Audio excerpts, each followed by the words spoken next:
Gambian Talents Allakano Yenyala Mandia Apachaki Alaboilo Nyancho Jollof Arts. Take it from a kid. Mimfama Hadifan to I'm getting it all is so Waleja. Albany lab Yadualeja, Sejaburja, Dulka freedom of space the Bualeja, Dual Vela, Duadu, Bualbe Bua, Alabola, Esti Gambian Dream, Bricava Boyu, Dulcana, Kuoliki. It's all about Gambian Talent TV. Tune in direct, ala GB, stay tuned, Mimbekiring Gambia, Bantala, Gambia. Luo! La ilaha Gambia, Gambian Talent ala barika. La ilaha Gambia, Gambian Talent ala barika. La ilaha Gambia, Gambian Talent ala barika. La ilaha Gambia, Dawda Jawara barika. Gambia Mama Jalima Diana get Setan Gambian Talent. Feel it. Wouldn't buy feed it. Feel a very neck. Tetinina Leila Sananika Nilema Kanitulona Firula Duda Nika Nilema Kanunyo Kanabula Molu Noma Kanabula Molu Noma Molu Mambetea. Wayla de la jobe waywe amna mana lolu leer na ma Gambian Talents wayla de la jobe sa waywe amna mana lolu leer na ma yangal ngama ma waji yangal ngama de bo yay tay to yay barki de bo yay te di alat ani rapali u fa ko ta fa daw fa nga sa kanam ma sen to sa ginaaw ma say xala de ken do dem bala wa assalamu alaykum wa Gambian Talents dama wax ne la ku bëgg ciuray rek ñewal fi ci biir kër gi di Gambian Talents man day ciuray ma leen defal ciuray bu neex ci biir kër gi di Gambian Talents man na xolal ciuray ju neex fi la ci biir Gambian Talents laj ko lañ bu neex fi la ci biir kër gi jàmm ak salaam fi la ci biir kër gi namuñu salaamaaleykum namuñu papa ñaay nak ñun lu ñu namu lu nekk rek ci biir kër gi Gambian Talents la salaamaaleykum. Following the memory lane to history, the story behind the freedom of this country is victory. See, people say that this is the same country that bore the pain her children suffered in vain with their hands and legs bound by the chains that enslaved them, fought her way through the dark era of colonialism, held on farm and hoped for better days during those hard trying times when she was ruled by a dictator, a man who took over her, terrorized her children and left them in pieces from which they are still trying to recover. People say that Gambia is a peaceful place with an amazing culture, a nation so nice with a beautiful structure that it is home of legends with great legacies, home of icons what praise with the struggles of whom the red, white, blue, white and green flag was raised, a nation known for its peace, love and unity, inhabited by people blessed with beautiful smiles of humanity. See, I am not denying any of that, but see, Gambia is not everything people say it is. Do you know?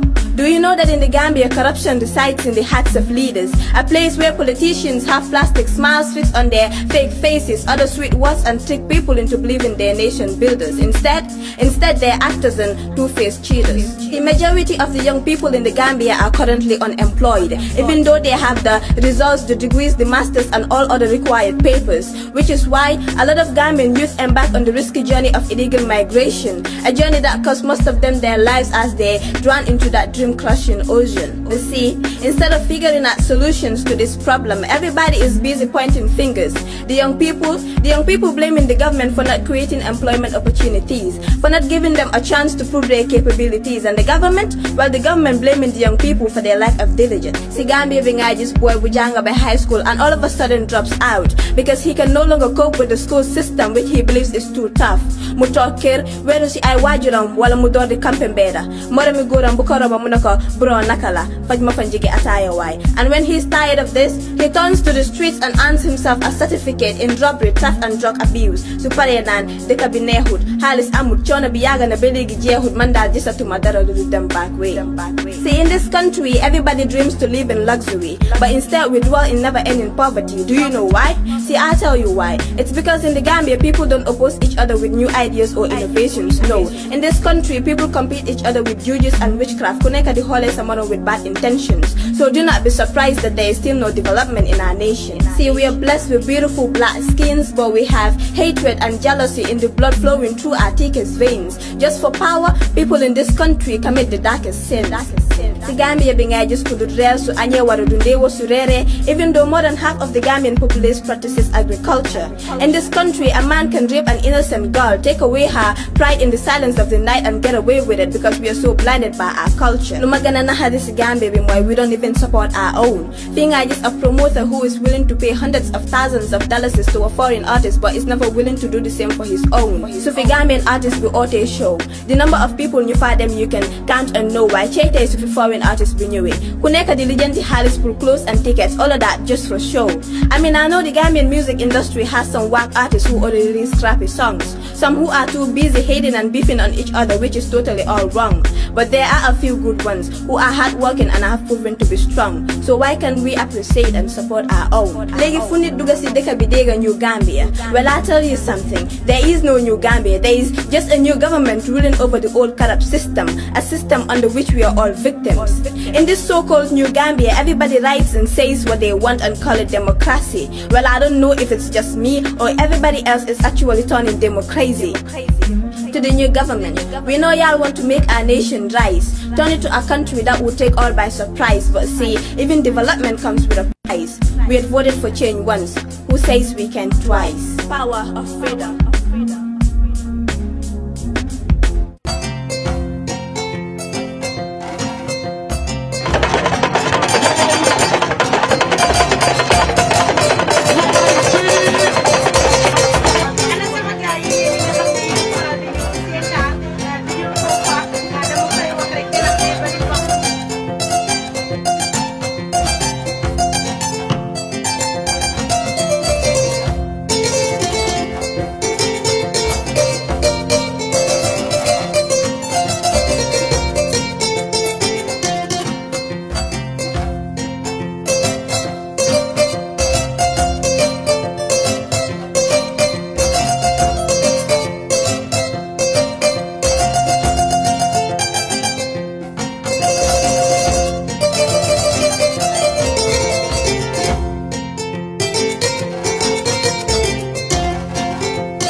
Good morning, good evening, good afternoon, wherever you are watching or listening to us from.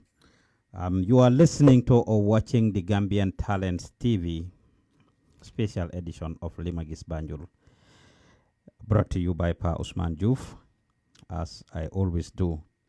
This is a special show that I created almost 2 years ago when I visited the Gambia after 13 years. And some of the things that I saw in our country that did not sit well with me, that I thought we need to change in order for our country to go forward. Wherever you are watching and listening to us from, I send you my salute, I send you salam. Fu ñu waay di dégloo ci ñeneenti koñi àdduna penku xarpo ngopp wala ngalandu ñu ngi leen ay bégee. Today's show it's not gonna be an easy one, simply because of Nimfa Tajo, Nimfa Deme. We are still human beings and we'll try our best. There is no doubt. Ne lixew du luma bugga du luma buggoon mu deme nim deme amanke kuti nlafita ayta nyameng amanta wa nyama, and as a result fonsing kato dangoke inshallah to try and make it as professional as possible.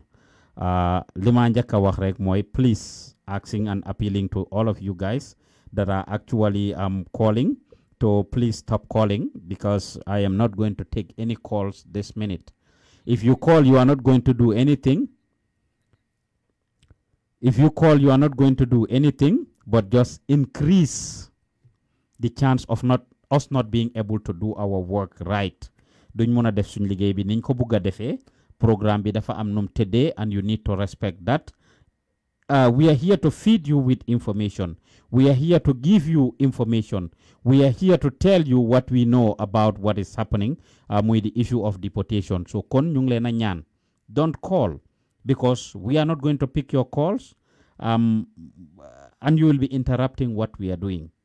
I am multitasking and doing multiple things at the same time with the phone, trying to connect with the people in Gambia, trying to connect with the families and other people that we would like to talk to about this thing. So we will open the lines for you if we can at the end of the day.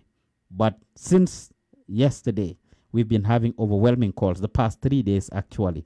You are hungry for information, and we want to give you information, and we'll give you exactly what we know as far as the situation is concerned. Kon ñu ngi leen nuyu di leen bëggee bu baaxa baax mbe mo be kontonal tolnal kontongola fu ci way nekk ci ñenenti ko ñi aduna penku xarpu ngop wala ngalandu li xew ñàkku leen koo xam.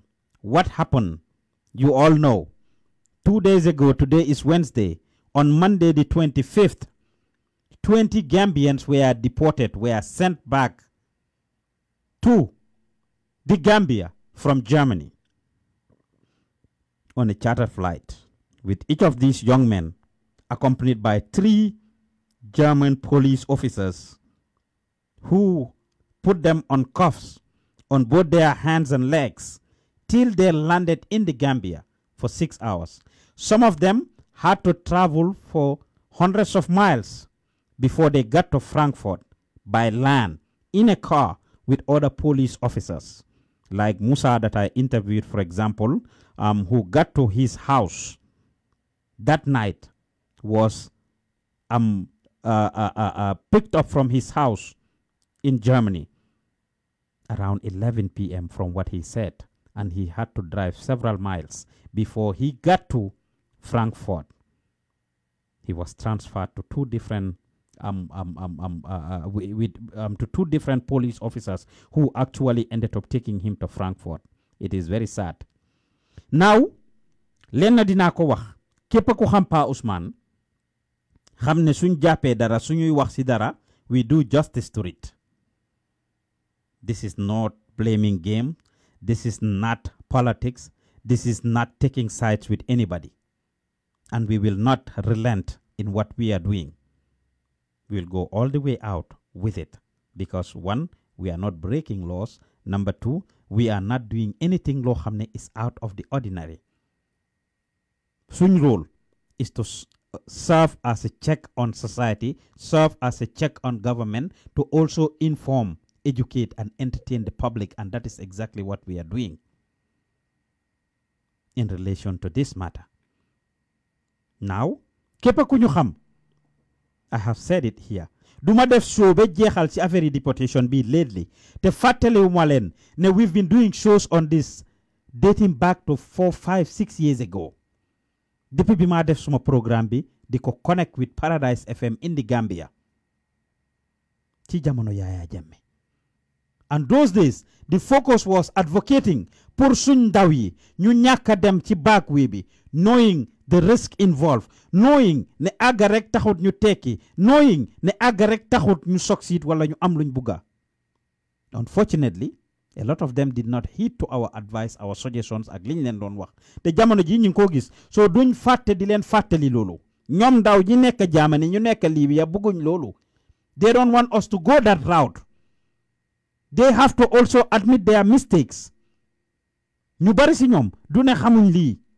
Waaye Barcelone wala Barsax lañ gisoon, Tripoli wala Barsax lañ gisoon, Sicily wala Barsax lañ gisoon, Hamburg wala Barsax lañ gisoon, Frankfurt wala Barsax lañ gisoon, wala boog Sweden lañ gisoon, wala Barsax, wala Swiss, wala Denmark, wala Norway. They were ready to put their lives on the line. Jaar fu nekk nag daj lu ne. We cannot do a show about this and we don't talk about the historical background of it. Ñii jaayloo seeni mbokk yi seeni takkaay pour mun a dem back way ñii mira seen këri waajur yi pour mun a dem back way ñii lépp xaalis ak alal pour mun a dem back way ma ne ba am ñoo xam ne dañ tappale sax pour mun a dem back way because I know of a young man ku papaam wala nijaayam nekk si businessman jox ko trogi cement pour mu dem deliver ji ko ñu jox ko xaalis keroog la ko nijaay ji gëj a gis bi mu deliver trogi cement boobu xaalis boobu la jël demee ko back way ndoog can you imagine ma am ku ma xam ku jaay moto system pour demee ko back way so lii is not a joke. People put everything they have on the line to go to the back way. Waxuma len lu ñaka rek nak. Ifota menna what they lost along the line or in Gambia with the hopes of getting to the promised land. That's not what I'm talking about. Now let's talk about the journey that they took. A lot of these young people that I've interviewed in the past will tell you, once they leave the soils of Gambia, that was the end of freedom. That was the end of happiness. That was the end of joy. Ak maslaha, ak dimbalante, ak japalewante. Even in Senegal, they were charged to use the bathroom which they could not understand. In some areas, once they left Senegal and got to Mali, commencé nañ di leen interrogate, commencé nañ di leen intimidate, commencé nañ di leen laaj xaalis, commencé nañ di leen siis xaalis, gisatuñ yaay, gisatuñ baay, gisatuñ mbokk, gisatuñ anybody ini maye kankili ngo mooy kuñ àndal ku dégg benn làkka bi ñoo làkka. At that point jaaxle ñëw na, tomaranke ñëw na, te get nañ on the road already. There was no turning back because at every point of the journey they felt they were closer to the promised land. ñenn ñi ñu ne la ñu génn Mali, they could relate to some people. The further they went, got to Niger, got to Agadez. And I know all this because I have interviewed so many people. We have interviewed so many people across the board throughout Chile. We've been following this backway issue, not today, not yesterday. If you don't know, we have done several shows on it before the coming of this online TV when we had just a radio. You got to Agadez. I've had family members that embark on the back way. I hear people talk about it and say it must shut up nopil amulo lo wax nit saraka bi nga bokkal ndey ak baay ak sa yeneen family members yi ñu ngi fofu. Yes, you can ask my raka and everybody else. They will all tell you Pa Usman's dime never got into this trip. Pa Usman always condemned us going through the back way, and as a result musut see def alelam. Ñu jappé mako iñaan, jappé mako soxor, togn ma wax ma lu ne. Ask them. So I never supported it because I knew the promised land they are supposedly talking about the promised land. It's not the land of honey and sugar. It's not going to be as easy as they thought. And being a victim of immigration, dunda ko over 10 years dem fi jail in America. Dunda lu nekk bala ma am kayiti America ma xam lu mel. Xam ne exi America rek taxut nga tekki. Xana yalla dimbele la. Xana nga an exceptional story, but majority of the times the struggle is real. Rawatina nak ñom ñu wara jaar back way. Ñi fa nek 5, 6, 7 years ago, 8 years ago, maybe ñoo ñu tane nañ. Dem nañ ñu jox leen dëkkuwaay yu xawa tane. Dem nañ ñu gaawa mëna am kayit. Dem nañ ñu mun leena jox yena yi. And they were able to quickly put it together. Muna am ngew sey wala muna tukki dem benen dëkka move dëkka yoyu yaxoguton. But they will all agree with us right now ne Europe dafa metti bitim rew ci bopam dafa metti rawatina nak Sweden rawatina naka Germany ak Italy ndok rawatina Germany ak Italy because fofu la influx bi nekka dañoo wax about Gambia. It's not only Gambians who are there. ñu ngi dégg yeen xalé yi sétane yeen ñi ci nekk yeen seen boppa yeen nga wax Italy naka la mel naka la fa yeneen xeet yi bare naka la fa naar yi bare naka la fa Nigerians yi bare naka la fa am people from other parts of the world bare. From East Africa to West Africa to Central Africa, there are influx of migrants into Europe from all over. Ngeen xam lool nak gis ko xam li ñoo daj. Europe did not open their doors to Africans anymore. I remember some 6, 7 months ago, Italy amna benn gaal gu mujjee ñëw acceptuñ ko nanguwuñ pour mu dugga seen dëkka fan la gaal googu mujjee dëkk bi ñoo wax Malta ñoo mujjee jël gaal gi. Yes, we follow this deportation issue and it is important to give a background information of it, and whenever these things happen I came out and talk about it. We came out and did shows about it. We came and said it, and the people in the back way will cuss us out. Dinañu saaga, dinañu xas, dinañu oye tur bu nekk. Today they take us and me as a hero. But when we said some of these things, ñu oye ñu fenkat, oye ñu enemy of progress, oye ñu ñuy jàppale nguuri Gambia. And yes, it's important for us to highlight these things. Mane, we have also made mention of ne ñenn ñi dem back way wala ñenn ñi nekk ci back way bi wala ñi nekk Europe. Njaayam taay ak dorog lañ fa nekkee ak mandi di daanu si mbedd mi wala di sàcc ci palaas yi. Munu leen ko deny as well. That too cannot be denied. Yes, it does happen. Suñ ko waxee gaay bugguñ ko. The line starts to blow left and right. Waaw yéen a ngi wax loolu. I mean fii ñëpp nekkewuñ fi jaay taay ñëpp nekkewuñ fi naan sangara. Last time am na ku call ci suñ show bi ne dafa dem Germany ba si biir weeri koor xale yaa ngi dem foofu noonu ci bàyyi di naan sangara di xeex. Play naa fi video over and over and over of those two young people who were fighting in the streets of Italy. Over what? £5 Ross. Na dalasi lulo dinna. Euro lulo dinna. Yes, muneko nga tala. Koko neko tala Gambia la em. They were fighting in the streets of Italy. So a few rotten potatoes will spoil the whole bag. But at dantang se bago be tiñanole. Woto nyantang hakilo tula nyintole. Kule mumea lonko abe sotorinne. Ndaw yibuguñ ko dégg nak. But is it everybody? No.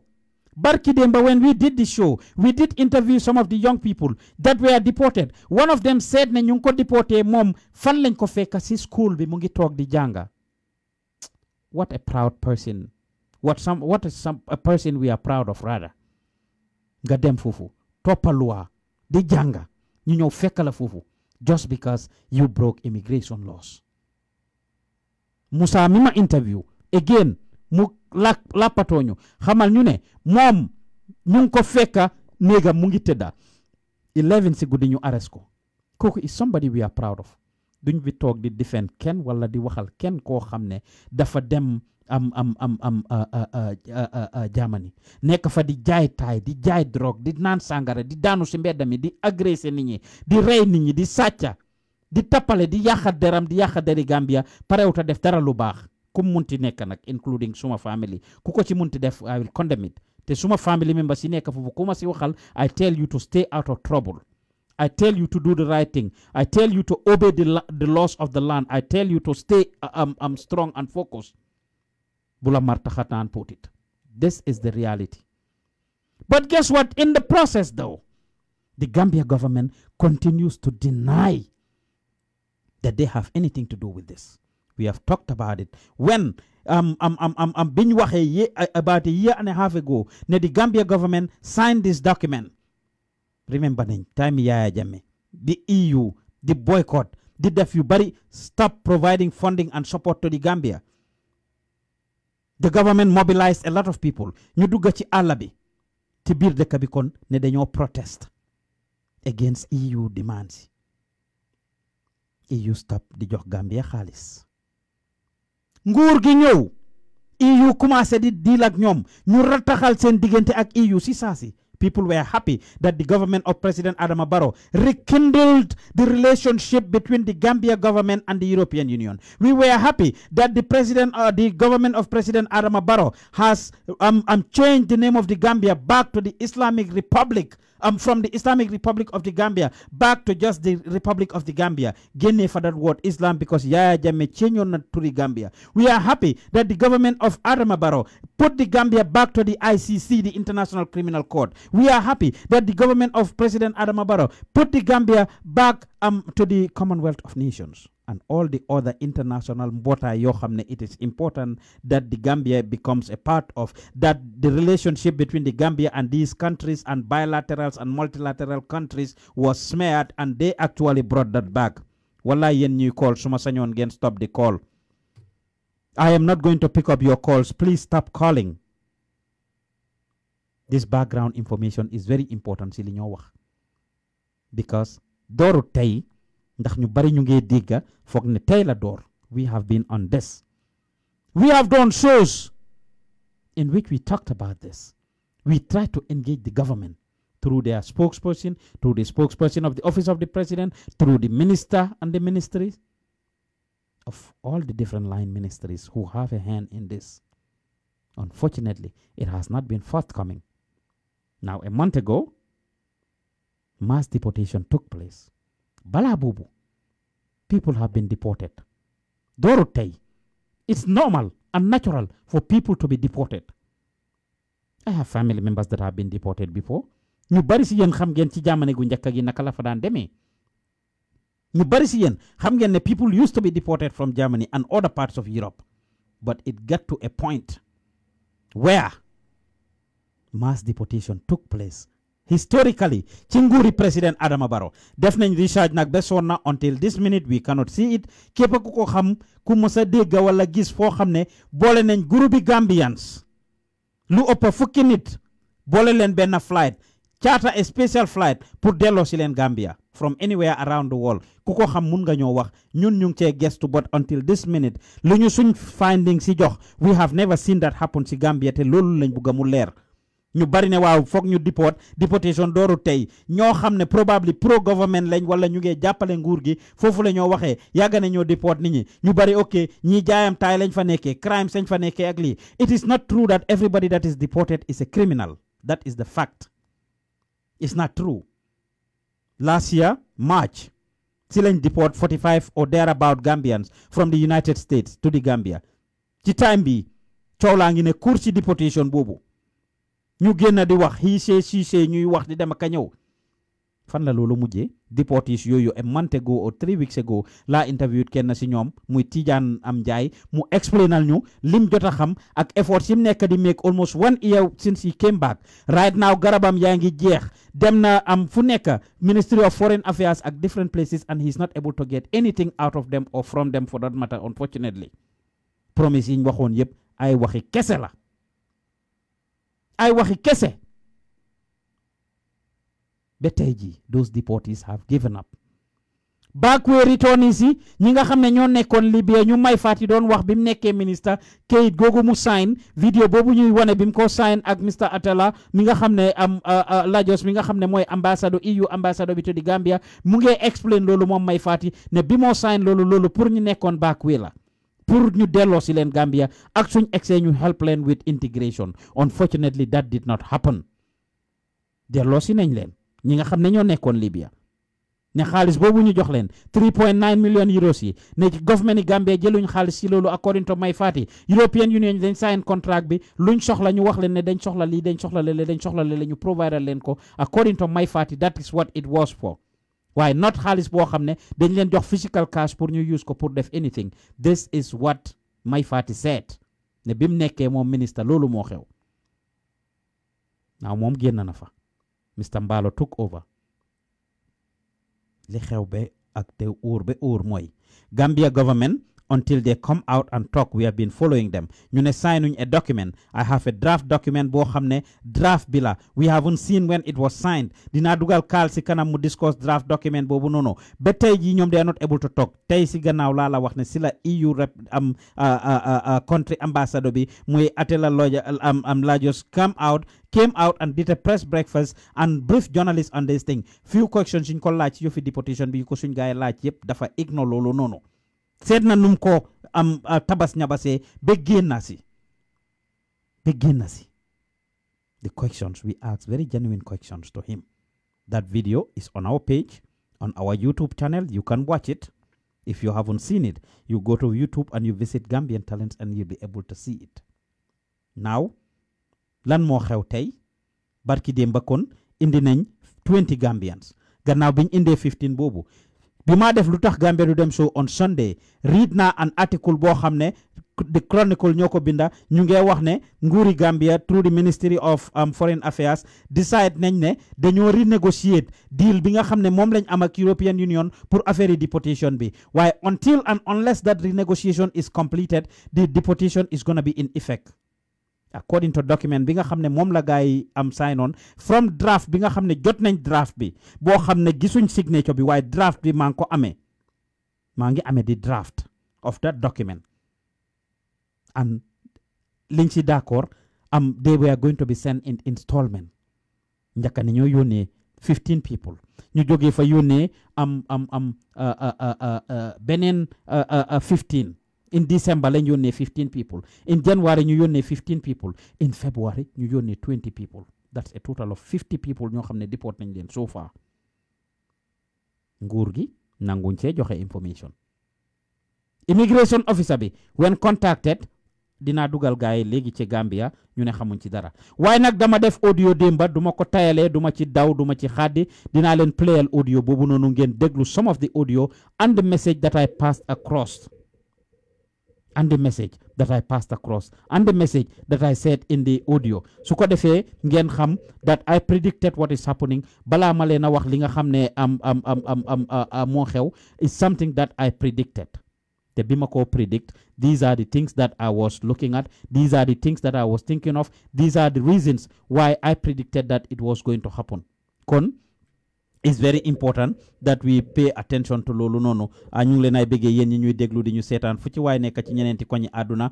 penku xarpu ngopp wala ngalandu yéen a ngi déglu di seetaan Gambian Talents TV Pa Ousmane Diouf nekkal leen ci gannaaw microphone bi ñu ngi leen ay bëggee yéen ñi ñuy déglu ñu ngi leen ay bëggee yéen ñi ñuy seetaan fu ci waay nekk ci ñeneenti koñi àdduna comme ni ma ko waxee penku xarpu ngopp walandu rek ñu ngi lay bëggee bu baax a baax di la dalal fii ci Gambian Talents TV li ma gis Banjul la dinañ ibbi line si kanam for you guys but before then let's listen to this audio a little bit of this audio den ma dugal gaay ci Gambia ñu waxtaane loolu. Asalaamaaleykum suñu mbokk yi ñoo déglu ak ñi ñu dee seetaan ci Gambia Italie wala Barsax ñu bari jeer ci yooni gannaaw bi daj fa lu nekk nag façon ni coono bu ne suñuy rakka yeeg suñuy nijaay yeeg suñuy mag yu jigéen yeeg rakka yu jigéen yeeg jarbaat yi daj ko ci yoon bi muy loo xam ne nag lu métti la te kenn enewut leen ko woon ndax bugg a tekki rek moo taxoon suñuy ndawi réew jóg pour génn muy loo xam ne nag jànkuwante nañ fa lu ne yàlla def nag with all fairness ñun at yi yëpp nag ñu ngi def ay programme ci yëfi baak wéy bi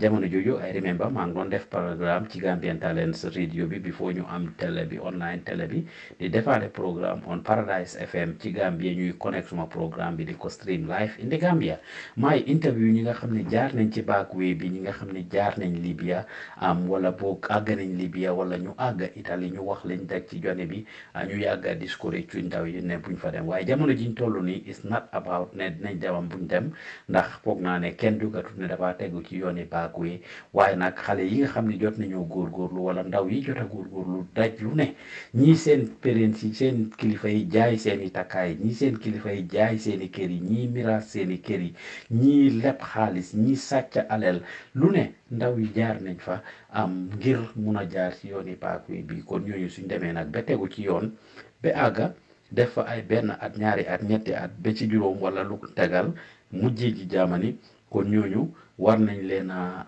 seet ñu ñoo doxaleeg ñoom ñu ne nag lekk cu lekkee olom gërëmee ko coy suñu réew dafa am loo xam ne dañ ko daj duma ci sori gannaaw bi nga xamee ne weer yi passé wala daaw beneen ñu ngee laam-laamee ne nguuri Gambia dafa jël xaalis ci European Union nguuri Gambia gis nañ ñu ne def nañ National Development Plan bi dem nañ EU dem lijjante foofu xaalis ci liñ jot a xam nag ne tubaab yi ñaareel wala bilateral ak multilateral countries ak institutions yi ñaareel suñuy joxe xaalis foog mu am ay sarta yoo xam ne dinañ ko teg li ñoo wax conditions yi nag lan la leeraluñ ko bi président bi demee daaw ba ñëw ñu celebrate ko ne indi na 1.4 billion euros ci réew mi in plagues ñëpp a kontaan ci loolu ne su ko Europe joxee réew mi dina am solo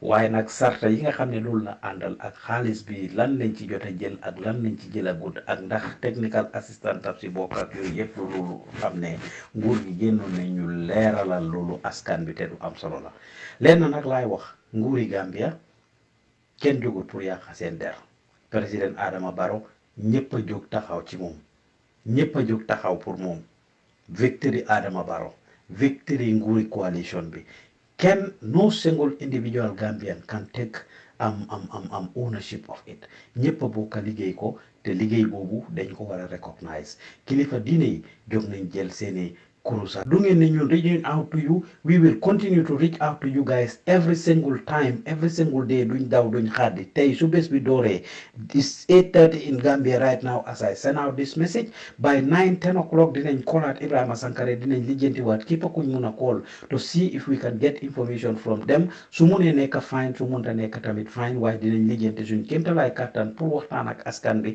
pour waxtaan ak yéen da ngeen nit pour génn si wax Gambien yi whether da ngeen jël xaalis from European Union o jëlu leen ko whether yéen a sign fi deportation bi wala defu leen ko ndax may faati génn na leeral boppam ne moom deportation bi mu sign on mooy voluntary deportation bi nga xam ne ñi nekkoon Libya la muy 3.9 million euros bi nga xam ne Libya naka European Union joxoon nañ ko nguuri Gambia pour am deport in voluntary departures ou deportees yi nga xam ne ñoo bëggoon a ñibbi si jógee Libya beneen bi nag ñenn ñi ñu ne vice président former foreign affairs minister barki de boo njaay la fi président bi faaya yaa kumba jeete bi du wàcce si dëkk bi ngeen créer façon drama théâtre fa tuuti mujjee bàyyi plane bi pour mu wàcca jël suñ doomi réew mi dugal leen si ay boos teg leen foofu just because askan bi ak media bi mu ngi foofu bugg leen ñu wax ak media bi jamono jooju dafa passé rek the media is here to stay especially the online media gone are those days where you will burn down and do arson attacks and other things wala the creator media bi problem the international community and the world is watching you te duñ toog seetaan ko bu ngeen ñëwee pour def anything ñu taal suñuy caméra ndax ñun looloo ñu taxal yi kuy oddoo laa men su noppee rafle te ñun wax moo ñu tax a jóg pour waxtaan ak askan bi gindi askan bi xamal askan bi luy xew lii moo ñu tax a jóg te ñu ngi leen a ñaax yéen ñëpp pour ngeen jóg jàpp si Gambien si yëpp nañ jóg jàppoo su leen na xewee lu dul dëgg nañ tegee politique boor nañ tegee diine boor nañ tegee tribe boor nañ tegee xeet boor wala lépp loo xam ne moo ñuy divide ñu tegee ko boor ñu booloo nekk benn nguur gi ci biir waxu leen fii nekku leen ci dëgg tey nekku leen ci dëgg ëllëg da ngeen oo Gambien si pour génn wax ak ñoom yéen a ngi jéem a négocier nag deal bi nga xam ne sign ngeen ko muy li am. su ngeen gisee ngeen a daw ni ñi nii lu am la ndiki suba si àllarba gi incha allah di 27 am EU ambassador bi mu ngi am press breakfast te def ñu ci invite tubaab bi nag moom su ñëwee dinañ wax seen paat des na si yéen nag waaye lii raam ci ñag bi la jëm ndaw yi mer nañ ñun ñu ngi wax ak ñoom saa su nekk ñu ñoo kool ndax jaaxle nañ ndaw yaa ngi ñoo kool di wax ak ñun te liñ ñoo wax dégg nañ ko su ngeen sàgganee nag mooy loolu. dégg ngeen audio bi fi gars yi release woon ne Independence Day dañoo def démonstration dinañ dem taal am dëkki président bi dinañ def lii dinañ def lele ndaw yaa ngi am façon ngi xalaat boo munte xalaat te su fekkee ne am na kenn ku bon koo xam ne mu ngi ci réew mi muy politicien muy keneen koo xam ne énewu réew mi jàmm wala bugga naa capitalize ci situation boobu mun naa capitalize si loolu te yéen loolu lu ngeen war a xam la ngeen xam ne du leen arrangé jóg leen ngeen waxtaan ak askan bi loolu laa leen a mujjee waxtaan leen ak askan bi waxtaan leen ak askan bi waxtaan leen ak askan bi su ngeen mënta def seen liggéey please joxe leen nguur gi joxe leen réew mi ñu ngi leen a bëggee di leen gërëm di leen sant. loolu laa leen digaloon fàttali leen ko because of lii xew we keep getting information coming from the young people coming from the deportees def nañ shows ngeen gis the comments that they put out there ne dinañ dem ñu taal place ma ne leen ne képp ku fi def naka su dul noonu ñoom ndaw yi if you engage in any violence crime you are gonna go to jail you will go to mile 2 xale yi ak ndaw yi seen tontu mooy they don't care about mile 2 liñ dunda Libya moo gën a métti mile 2 liñ dunda Agades moo gën a métti mile 2 li ñoo dunda Italy moo gën a métti mile 2 and they don't care about going to mile 2 léegi nag lan moo xew tey si suba I was out and about working and I keep having a missed call from a number that I don't know. Eventually, when I had little time, ma jël number bi, and it happens to be one Muhammed Waggeh. According to Muhammad, his cousin brother koo xam ne moom papaam ak papi ki ñoo wax Essa Waggeh ñoo bokk ndey ak baay ne kooku lañ rey foofu ca Campama kan moo ko rey kenn si deportees yi ki nga xam ne dañ ko delloo ji Gambia barki dem ba gis ngeen li Far Samba ak Khady Sow daj ci airport bi dem nañ foofu pour report yëf yi ñu ne duñ dugg ci airport bi gis ngeen vidéo boobu Masia daj nañ lu nekk foofu noonu ñuy egsi ñu wàccee leen téye leen ci biir airport bi foofu dugal leen ci biir boos teg leen ci boos bi according to Moussa mi ma interview ñoom am deportees yi ñoo wàccee seen boppa ñoom ñoo dajj bunta bi by force pour génn ci biir boos boobu because ñu ngi leen fa teg si lañ leen jël jox leen ñii ñu jox leen $200 ñii ñu jox leen $400 dugal leen si seen pick up truck yi ñoom immigration yóbbu leen ba ci kaw tali airport bi drop leen foofu am ku ma laaj ci gannaaw ne ma how about su fekkee ne nit a ngi jógee ci dex gi nag $200 from the airport lan la mun a defal ku jëm ba Basse lan la mun a defal ku jëm ba Badibu lan la mun a defal ku jëm ba Kawur ak yeneen parts of the Gambia. We came out to ask information. Airport bi they made it hard. Some of them destroyed. I mean am na police bu si kick suñ am reporter bi Khady Sow ba gaañ ko si loxo tripod bi képp si loxoom benn si television station si nekkoon foofu noonu seen caméra bi kenn si deportees si daf ko jël mount ko ba caméra bi dal fele ba seen viewfinder bi damma.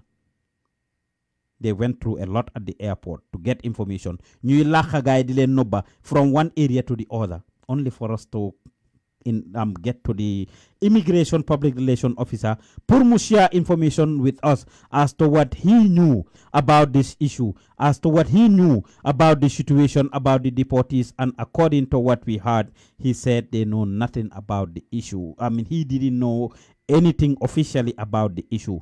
Kon duma def daral du dugal team bi ci Gambia ñoom ñi nga xam ne ñooy liggéey ci yëf yi ñoom ñi nga xam ne ñooy toppatoo yëf yi on the ground ñoo waxtaan ak ñoom kon duma def daral du ma def gaay ci Gambia su ko defee ñu waxtaan ak ñoom ci affaire yi deportation bi li ma gis Banjul laay waxtaanee Pa Ousmane Diouf nekkal leen ci gannaaw microphone bi share di vidéo du leen wàññi waaye dinañu yokk ñun képp koo xam ne yaa ngi ñoo déglu di ñu seetaan rek ñu ngi lay bëggee bu baax a baax ma jéem a rëcc team bi ci Gambia ñu ngi leen ay bëggee bu baax fu ci waay nekk ci ñeneenti ko ñi àdduna $200 lañ jox gaay yes there is no doubt about that Jonta Baji mu ne even a pan here you can't have with $200 that is about less than €5. It's about less than €5 is what they give them ma jokko team bi ci Gambia pour ñu waxtaan ak ñoom rek ci li nga xam ne moom lañ def fu ci waay nekk ci ñeneen ko ñu àdduna ñu ngi leen a bëggee pour ngeen jàppale ñu ngi leen a bëggee di leen ñaax pour ngeen support ñu su ko defee ñu gën a mun a yombal liggéey bi bëgguñoo rely ci nguur ndax suñ rely si ñoom ñu nekk suñ wax ñu ni ñoo doxalee bëgguñoo rely ci ñoom ci benn boor ci dara. We just need information to them. We just want them to deliver, and we want to be the people that will actually serve as a check on them. Xam nañ nag duñ nekk seen xarit until this minute they will not accredit us pour ñu a team at the State House pour ñuy cover li xew foofu apply nañ ko for over a year. They have given access to a lot of institutions that they think ne dinañ dox seen waaw duñ leen disrespect duñ break ay loi wala duñ def anything.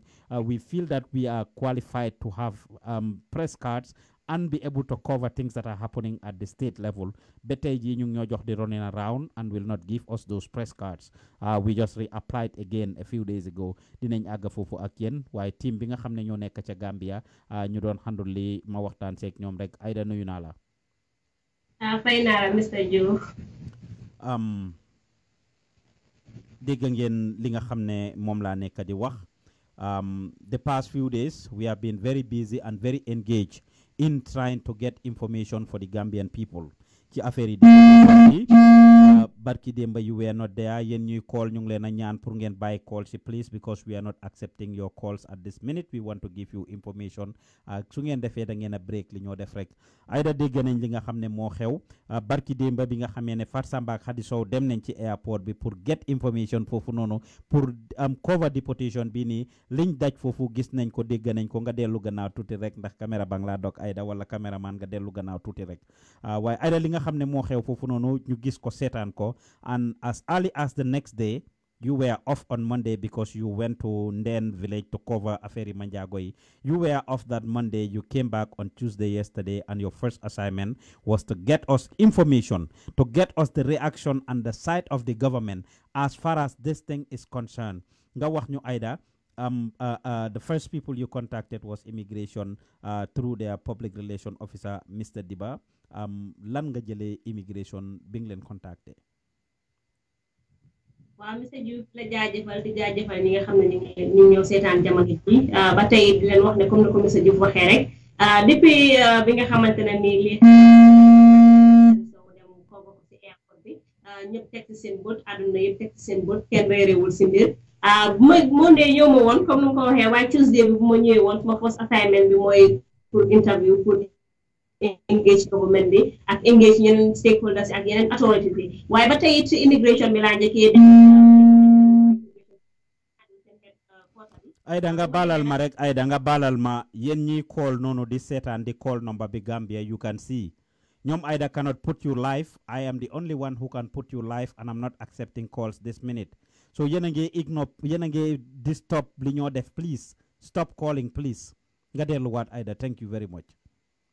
waaw ba tey comme ni ma ko waxee rek kenn réerewul mbir ne ñoom Fatou Samba ko woon ne ko àdduna yëpp teg ci seen bët si Monday bi ñoo ma woon nag waaye si Tuesday bi ma ñëwee sama first assignment bu ñu ma jox mooy pour dem engage stakeholders yi ak authorities yi waaye dem naa nag si immigration department bi pour am ak gaay interview concerning the deportation issue waaye bu ma demee nag mbit naa ki nga xam ne moom mooy Mr. Diba di police PRO bi police spokesperson immigration spokesperson rather ki nga xam ne moom moo fa nekk di waxal immigration department bi bu ma dajeek moom nag wax naa ko ne dama la bëgg a interview mu ne ma ne interview bi this time is all about what ma ne ko well last time interview neen about the deportation issue this time around tamit loolu leen la bëgg a interview because démba di Monday demoon neen ci airport bi teyit gis neen fa ñu ngi indi 20 ndawi Gambia yoo xamante ne ñu ngi leen jëlee fii sa réewu Germany waaye moom nag lu ma tontu mu ne ma ne moom mënut a wax si lu mu xamul dara parce que bëggut a joxe fake information ba tey it bu ma jàngatee waxam ak moom lu mu wax mi ne moom yëgut ko officially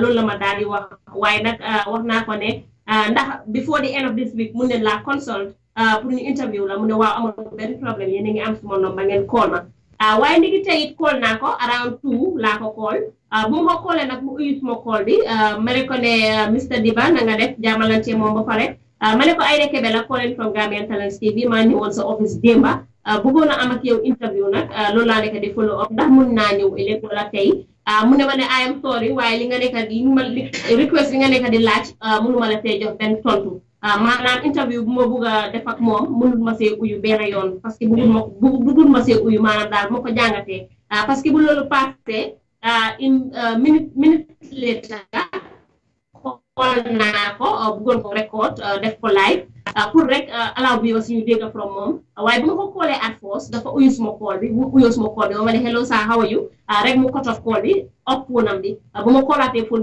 bi was off ma callaat phone bi mu ngi doon ring waaye ba tey jëlut.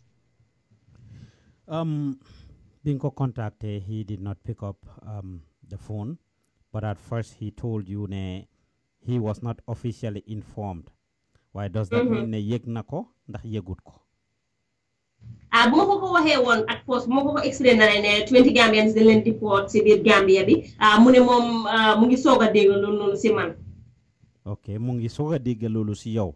And yet it was his men at the airport who were actually facilitating this deportation, who received this deportation, who actually gave them the money and who dropped them off on the street side. Yet he did not know about it.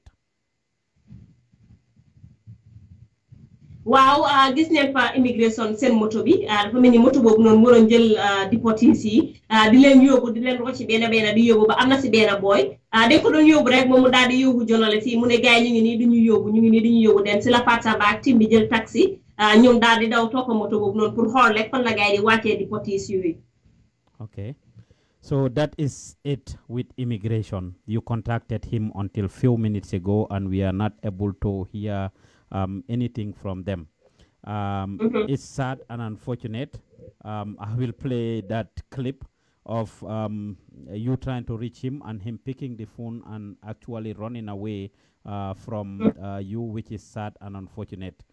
Dina play Loluni and we see and hear from the horse's mouth come Nimakodege. We are not here to create any problems. We are not here to create al ken wala fenal ken wala nganya ken li xew rek la ñoo wax te lum métti métti lum ñanga ñanga li xew ak liñ am gis ak nim amee rek la ñoo wax, and that is exactly what we are about to bring for you. So I will play your clip and we will listen to that and come back.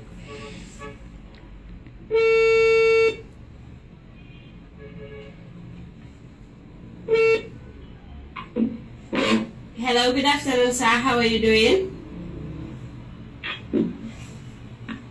Hello.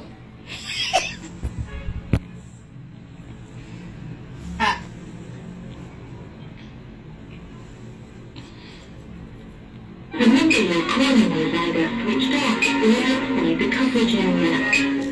Amo kay ba tay ñoko déggandoon ko nga xamne moy immigration spécialiste bi ko na ko pour wax ak mom backway deportation bu nekk di go on right now call na ko force receive na xamna recognize mom baat bi motax mu tek fay mobile bi wala mu na amit mobile bi dafa fay wala nu fa taaje way call nen ko dal amuñ ko ba tay demon na di ma ci office am boy li mo wax mom moy amul ben idea about li callad na ko sanka bala ma don ñew live waaye lu ma wax moom mooy amul dara lu ma mun a wax based on man lu ma nekk di request pour interview ko concerning the backway deportees waaye ba tey dinañ ko try out for the last chance ñu xool ndax dina ñëwaat.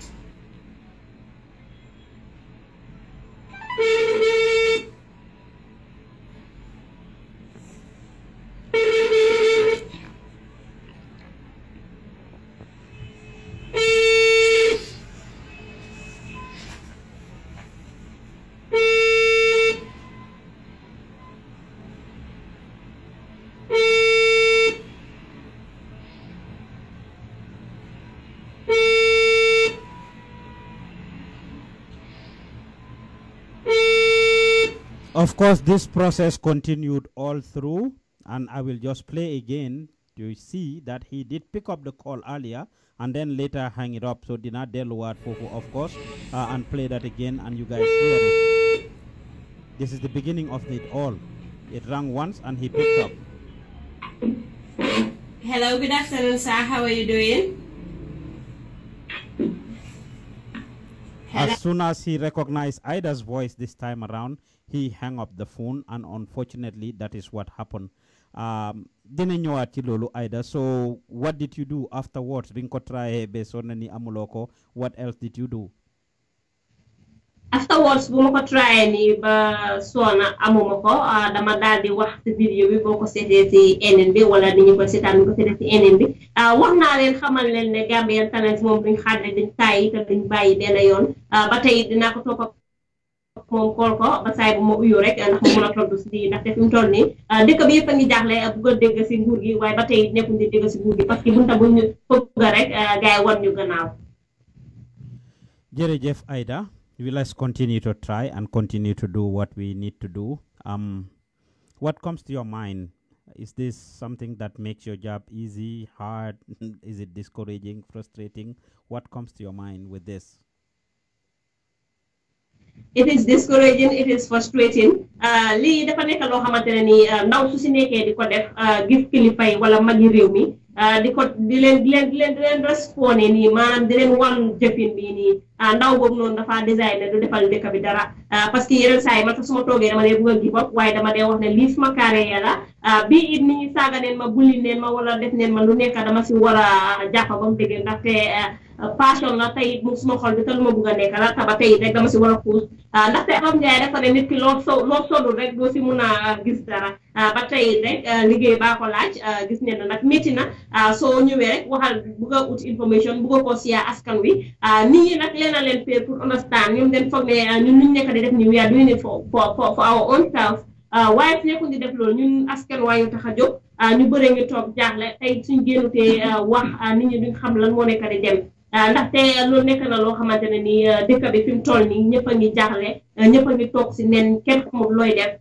ñu bëree ngee call depuis suba ba tey si office bi naan ñu da ngeen war a dem si Adama Barrow ngeen interview ko Adama Barrow ko mënoon a interview sax dinañ ko interview waaye lan moo ñu faa yóbbu su fekkee ne ñi nga am balaa Adama Barrow ñooñu joxuñ la information bi nanguñ laa faale kon soo àggee si Adama Barrow naka ngaa waxee ak Adama Barrow nekk na loo xamante ne nii jaxal nañu ñun ñi nga xamante ne ñun ñooy taskatu xibaar tey it ma lay naa ñaax rek ñu ubbi ñu seen bunta ndaxte ndawi Gambie fi mu toll nii pare neen pour takkul liggéey pour fas jom ndaxte xam naa ne réew bu ko jiitee sa citizen si fas jom takkul liggéey war nga leen naa jàppale dooleel leen lii nag nekk na loo xamante ne nii daf dee discouraging it's so discouraging ba pare it daf la dee frustrate ba nga xamante ne nii yow doo dee bugg a defati dara si biir réew mi.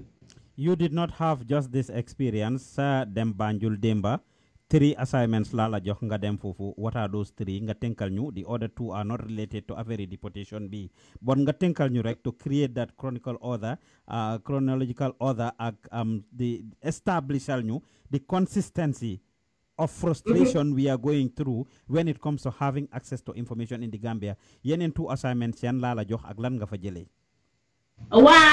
Demba demoon na immigration pour interview leen concerning the backway deportation the German deportation issue ma dem si police headquarters bi pour interview police PRO bi moom tam at this minute call naa ko depuis suba maa ngi ko call mënuma koo am boobu tamit beneen problème bi boppam la boo xamante ne nii mu ngi dem ci dëkk bi tayit yaakaar naa ne nguur gi war nañ see gestu su nekkul loolu fu moo mujjee kenn du ko am muy land dispute issue yi nii moom nag si loolu laa ko bëggoon a interview waaye ba tayit dem ne ba foofu noonu dem fa àgga 12:58 ñu dem ubbi office am fekkuñ ko fa waaye daf ñu waxoon ne wan su jotee dafa génn waaye buñ fa àggee fekkuñ ko fa ba tey bu ma jógee foofu noonu ma dem NIA bu ma demee NIA ñoom tamit maa ngi am ak ñoom benn issue important bi nga xamante ne ni bëgg naa ko discuss ak gars yi parce que loolu is of public interest it is of public concern te xam naa ne loolu moom nekk na bal boo xam ne bu tàkkee rek dëkk bi fuñ ko fogeewul leen koo gisee waaye bu ma fa demee nag fekk naa fa ki nga xam ne moom moo dee toog si bunta bi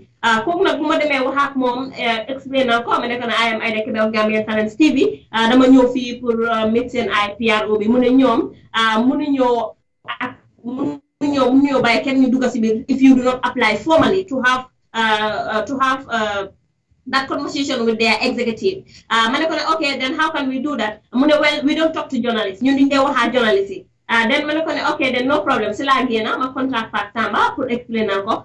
Then maa ngi taxawoon seen bunta bi di wax ak Fat Samba waaye kooku si biir bu mu toog mu ngi toogoon si biir sori wante nag ñun fu ma ko gis mu toog dafa bàyyi soxlaam yëpp ñëw ba fekk ñu fu ñu taxaw man ak Mariam Cissé bi ma àndaloon mu jaani ñu def ñu jëfin yoo xamante ne nii expect wuñ ko si mag yu mel noonu. Ta daf ñu daaxani xaj ne jógee leen suñu bunta bi loolu leen fay def bu leen fi taxaw di wax mu nekk loo xamante ne ni démba su ma xol bi dafa tànga ma xalaataat ma ne waaye liggéey baaxul laaj soo ko tontoo ñu ne xale bi dafa réew nekkul di def liggéeyam so you must ignore and move ahead. Jërëjëf Aida, and I am creating this and saying this for the record again. She will not disclose lim demaloon NIA waaye maa ngi ko create for the record li ma waxoon immigration ak nguur gi ne na gaay jóg ñu aksi yofi deportation bi if not it can lead to loss of life and other stuff. The issue bi ñoo jéema engage NIA on, we can break that news immediately. For the past 2 to 3 weeks ñu ngi investigate loo xam ne ñun am nañ enough information as good citizens and as people doing their job. We want them to take it up upon themselves because it's sensitive information. It's something loo xam ne dafa include intelligence. Loo xam ne mun naa lor dëkk bi te mun naa lor ay nit ci dëkk bi. We will break the news in the next 2 weeks. Waaye balaa boobu ñu ngi bugg a NIA bi involved so that ñoom tamit ñu take over and act def seen liggéey ñoom tamit. But ki ci bunta bi nanguur ñoo jox access. Wax naa ko Aida nag dina fa delluwaat dinañ leen xamal sometimes it gets me to just remember a lot of people that are talking about Yaya Jammeh wala presidency li. Sometimes before you even get to the executive, before you get to the people on the top, at the top, ñu nekk ci suuf ñoo dee block yenn from happening. We are not going to the NIA pour caaxaan. We are not criminals. Obviously, this is an institution that is always encouraging the public. Pour ngeen génn si su ngeen amee information wax leen ñu share with us. We can just break our news. But we want them to be involved. We want them to do their job. As far as this issue is concerned, I am on record now saying it. If any NIA or executive is listening to this, we are making efforts and either we'll go back there as early as tomorrow or Friday to try to see them, and we will take a letter as they are saying and do all the right things. We are trying to be not perfect citizens, but to do what we can do. Jerejef Aida Kebe, a final word to our listeners before ma waxtaan ak Fat Samba on this issue. waa di leen jaajëfal rek si ñi nga xam ne ñoom ñoo seetaan di la jaajëfal yow tamit ba tey di leen fàttali le bu leen fàtte di support Gambian Talents TV ndaxte soxla nañ support soxla nañ fi dooleel parce que soo ko seetee Banjul bu ma fa demee démba fay naa paas ba soona waaye bu ma demee information bu ma demoon uti yëpp andiwuma fa dara kenn nangul ma allow access pour ma mën a am ak moom interview ba tey soo demee yeneen place yi ñu laa wax loolu te loolu yëpp request money dafa laajte paas pour yow ngay dem place boobu noonu askan wi nag moo ñu tax a jóg mënoon nañoo dem si government bi def ni ñeneen ñi di leen dogo di wéy seen waaw waaye loolu duñ ko def ñu ñoo jox luñ bugga waaye loolu duñ ko def ñun nag Gambia baa ñu ñor réewi Gambia baa ñu ñor Gambia si ñu ñor ba tax Gambia si luñ bugga rek ñun loolu la ñoo def duñ toppa kenn sa gannaaw nag di ŋaañ di dogo def lu kenn xamul waaye ba tey maa ngi leen a ñaax rek ngir yàlla ngeen click green button boobu noonu ngeen a gis mu am lox time to dear after commentary box bi ndax ngeen la bokk suñu mooy subscription bi su ko defee ngeen mun ñoo dooleel ma leen naa jaajëfal once again jërë ngeen jëf jërëjëf Aida Kebe ñu ngi laa bëggee bu baax a baax we thank you for the wonderful coverage and the good job that you are doing. Your work is speaking for itself. I'm proud to see you grow on a daily basis and just taking the work like I do. Very passionate about it. I appreciate it. You've heard what Ida said. Now, can you imagine us going back and forth every time trying to reach these people?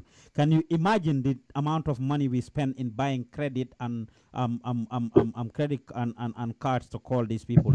The amount of money we spend in paying transportation them back and forth, because when we do this, we don't have a car of our own yet. We rely on public transportation. Te yenay xëccoo moto biir Banjul, of course, mun na moo yàqa li nga xam ne mooy suñ bagage yi. Imagine ñu nekk di dem back and forth, ñoo leen tey ñoo leen elect, ñoo leen tey ñoo leen elect. What that means. So which means we need your support. Su ngeen ñu jàppale dina tax ñu mun a def independent journalism. Duñ rely on anybody else. Seeni bot la ñuy xoolee, seeni gémmiñ la ñuy waxee, seeni noppa la ñuy dégloo. Yéen askan bi yéen a ñu tax a ñor, kon ñu ngi leen a ñaax pour ngeen jàppale ñu to support these young people. I was at work and left my job to come pour def liggéey bii nii pour waxtaan ak askan bi pour ñu xam ko. Jàppale ndaw yi pour ñu mun a taxaw nekk journaliste yoo xam ne dinañ represent society bi ñu parewut pour daw pour xaadi. Te Mr. Diouf alone nak cannot do it. Send support dina tax ñu àgga foofu. Again, képp ku ñu bëgg support in Gambia, 7833524 is the number to dial. 7833524. You can send us your contribution to the Gambia, and we will be glad to give you the information fi ko send. The same thing, képp koo xam ne yaa ngi ñoo seetaan, next to the comment section di ngeen gis the green button foofu with a love sign. Su ngeen cliquer on that link, it will take you to a secured link. Fi ngeen a mun a contribute with $5 every month, which is €3 or £3. Di ngeen ñu mun a jàppale bu baax a baax dina tax independent journalism biñ bugg a establish mu gën a taxaw. Yéen a ñu tax a jóg. We could go to the government, we could go to those private institutions, waaye suñ ñu joxee rek wax ñu fu ñoo xoolee. Kon jërëjëf Aida Kebe, foofu lañ em ak yow.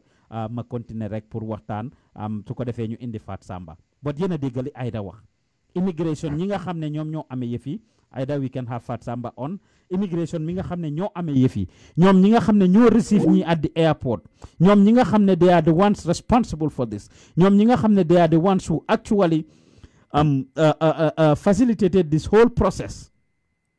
ñu ne they don't know te ñoom ñoo receive boy si airport bi, ñoom ñoo leen jox xaalis si airport bi, ñoom ñoo am leen process, ñoom la European yi police yi jël kayit yiñ jox boy jox leen ko ñoom. Comme ni ma leen ko waxee lii xew rek lañ leen a indil, duñ jéem a create anything. You guys have heard some of the things that have been said about this deportation issue. EU ambassador earlier today was having a meeting where he invited journalists and spoke to journalists about this whole issue. Muy loo xam ne lu am solo la, dinaa leen indil some of those clips. Waaye leen li nga xam ne mu ngi xew te ñu woon ko. This has nothing to do with politics. This has nothing to do with anybody. This has something to do with, doing the right thing. Barki Dembonja, I play a video bobu si airport bi. I'll bring you this video right now. Ngen deglu ko setan, this young man and what he was saying and how mad he was.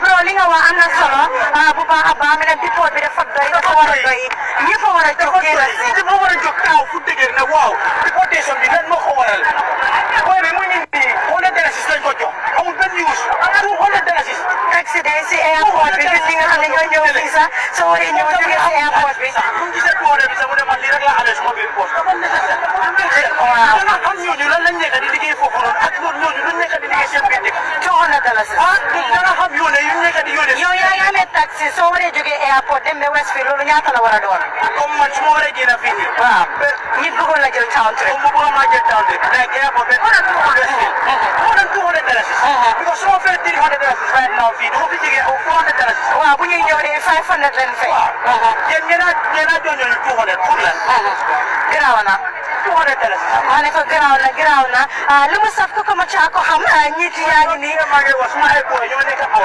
dama ko war a gas mu mel ne naa dipot ay ngi ne loolu moo fi jee deportation bi dafa doy nit toog na fi pour 2 years soo dee dégg dipot kii toog 3 years dipot every week te kii mu laa wane next 2 weeks dipot bi mu ngee ñëwaat next 2 weeks rek yaa ngi gisaat extra flight mu ngee ñëwaat without no reason dafa doy Gambian si dañ war a jóg taxaw fu dëgër amul lii du politique lii affaire dipot la daf la war a naxari daf la war a naxari nekkul affaire politique de lii du politique du dara affaire dipot la dafa war a naxari Gambian si ñëpp jóg taxaw ne bu amaat bu am nag dafa doy bu ñu nekk di jaay dëkk bi booy dafa métti yéen a ko gis broda bi jamono ji dafa saat yéen a ngi gis xale yi nga xam ne ñoo waat school ñoom ñu ngi taxaw yéen a ko dégg xale school yaa ngi nii ñoom it stress leen kenn si pot di jeex muy ñëw jox la ko dara $200 dégg la bro calm down waa bul saaga calm down I know you are sad I know waa taxawal bro lu nga def yow yaa ngi nekk student lu def fii at this time dañu war a complain because suñu mag yi suñu yaay dañ mosu génnee xaalis yóbbu suñu mag yi aw bu dee mun a lifin ñu gars yi dem boobu yoon yi every 2 years gars yi dem di point gars yi got any receipt got any government how come di tuuti woon fay dara waaw yéen a ko gis xale yi tamit ñoom it ñu ngi wax ñu ne ñii ñoo xam ne ñoo fi nekk every month di jox seen families yi naka nga def yaa ngi fine ñu ngi la gis fine la lu tax yow gis na lu xew yow tamit wala man booy bi lu explain nag yow wala kii kenn kii nu mu waxee dafa daw yaram yaa ngi sax ñii ñu ngi jëg dañ leen di force dañ leen di yow dégg nga yow gis nga yëpp ko dese everything so ko leen tax si di leen handcuff dafa daw yaram is very sad man just I was watching live on Facebook live boobu dama war a ñibbi noonu laa ko gisee rek ma wàcce si drops dama wàcce fi rek gis ñu ne laa wàcce because of yéeram fa ak média bi moo tax ñu génnee leen fi dama si kii di leen trop di leen distribute fii la ñu doon distribute comme ku teg ay marchandise di leen distribute oo ay bagages di leen séparé xoolal kii tey booy dafa taxaw ba léegi di xaar moo xaar pour ñu jël so ko on est $200 booy bi lu ko loolu laa ko dal leeral lu koy wax lii is not illegal it has nothing to do with politics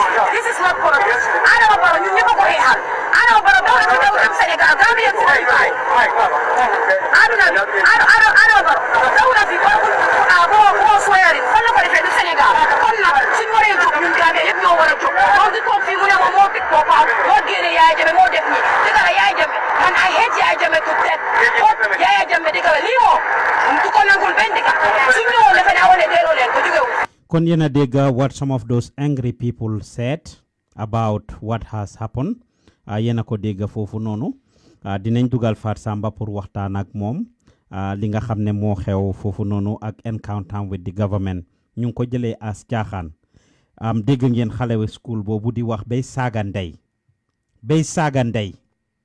you can hear xale school yi di wax bay saaga ndey when of course nii la fa demee now not only immigration, we've contacted Mr. Sankare as well, the government spokesperson, to try to engage him on the issue and fofu lañ mujjé kon ma ngi doon jéema jokkuwaat team bi on the ground pour seet ñoom seen waxtaan fan la mujjé ak lan la jota am fofu noonu kon Fat Samba was there moom moo doon contact ñi nga xam ne ñooy government pour dégg ñoom seen side pour dégg what they have to say about this issue. Immigration is the department that was responsible for putting them, processing them, connecting them. Fatou nuyu naa la. Fat Samba nuyu naa la. Hello Fatou. Hello Fatou nuyu naa la. Yéen ñi ñuy déglu of course am na ci gannaaw ko ma laaj ci gannaaw ne su ñu bugg a contribute ñaata naka lan mooy number si pour ñu bugg a yónnee dara ki make comment boobu on YouTube. The number to dial is 7833524 7833524 is the number to dial in Gambia pour ngeen call contribute jàppale ñu loolu dina am solo bu baax a baax yéen ñi ñuy seetaan on YouTube ak on Facebook maa ngi share link bi tamit léegi nii fi ngeen ñu mun a contribute pour subscribe I mean just for $5 a month. I'm sharing that link right now so that ngeen contribute. You can also help by actually giving us subscribing to our page. So ngeen subscribe to our channel is one way you can help. 7833524 is the number to dial. Why Fatou nuyu naa la. Assalamu alaikum. Okay, alaikum salam. Earlier today, on your part or for your part, you were actually engaging the government spokesperson, Mr. Ibrahima Sankare. Moom mi nga xam ne moo amee kàddu nguur gi pour wax ak ñoom ci affaire yi deportation bi nii fan yi yëpp bi mu xewee I guess you've been calling depuis after you guys came from before you even went to the airport on Monday. When you report to work on Monday, you found that assignment on your desk. Lan nga ñu mën a wax have you called Mr. What you call him, Mr. Sankare, as we said, or you haven't called him?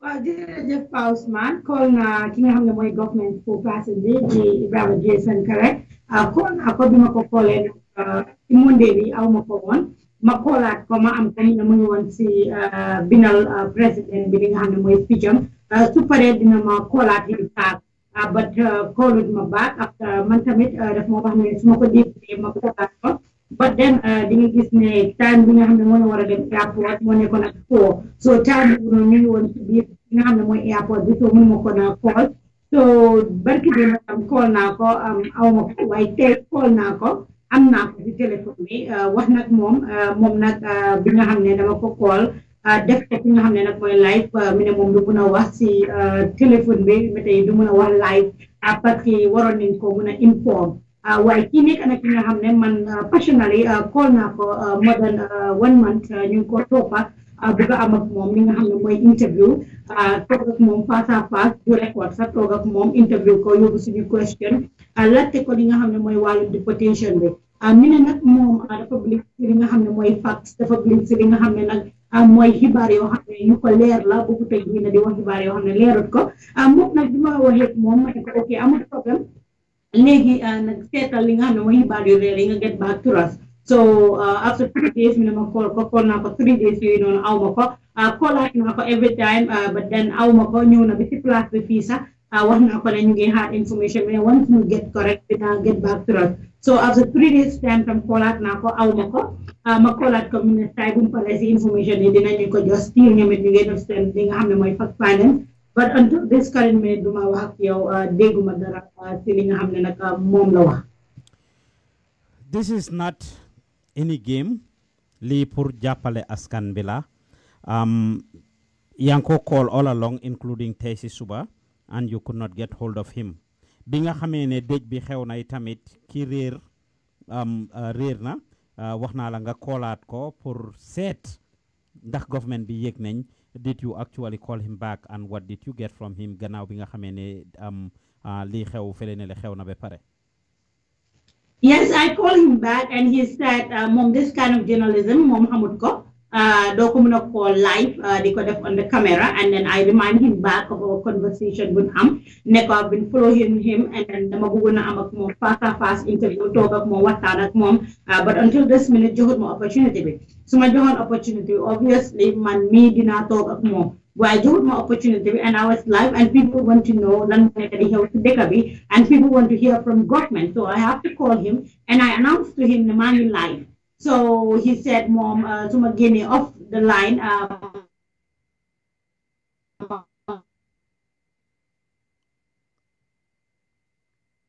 Sa wax bi mu ngi break yéen a ngi seetaan li ma gis Banjul jógee fii ci Gambian Talents TV Pa Ousmane Diouf nekkal leen ci gannaaw microphone bi kooku mooy Fat Samba giving us recount of lim jotee fele nele Fatou sa line bi mu ngi break nekkuñ di la dégga sa line bi mu ngi break Fatou kon xanaa ñu teg rek ñu koolaat Fatou dugalaat ko in the meantime of course ñun li ñuy def yëpp dañ koy lii nekkuñ di break benn loi by the way when they call Sankare they informed him that they were live and moo tax mu ne leen ne su fekkee ne live ngeen nekka mun naa wax ak yéen later but right now duma mun a wax ak yéen I will play that conversation and we will be right back dugalaat Fatou si line bi. Yeah, Mr. Sankare, how are you? Fatou Samba on the line. I am calling you live and direct on Gambian Talents TV. You are live. I didn't get you.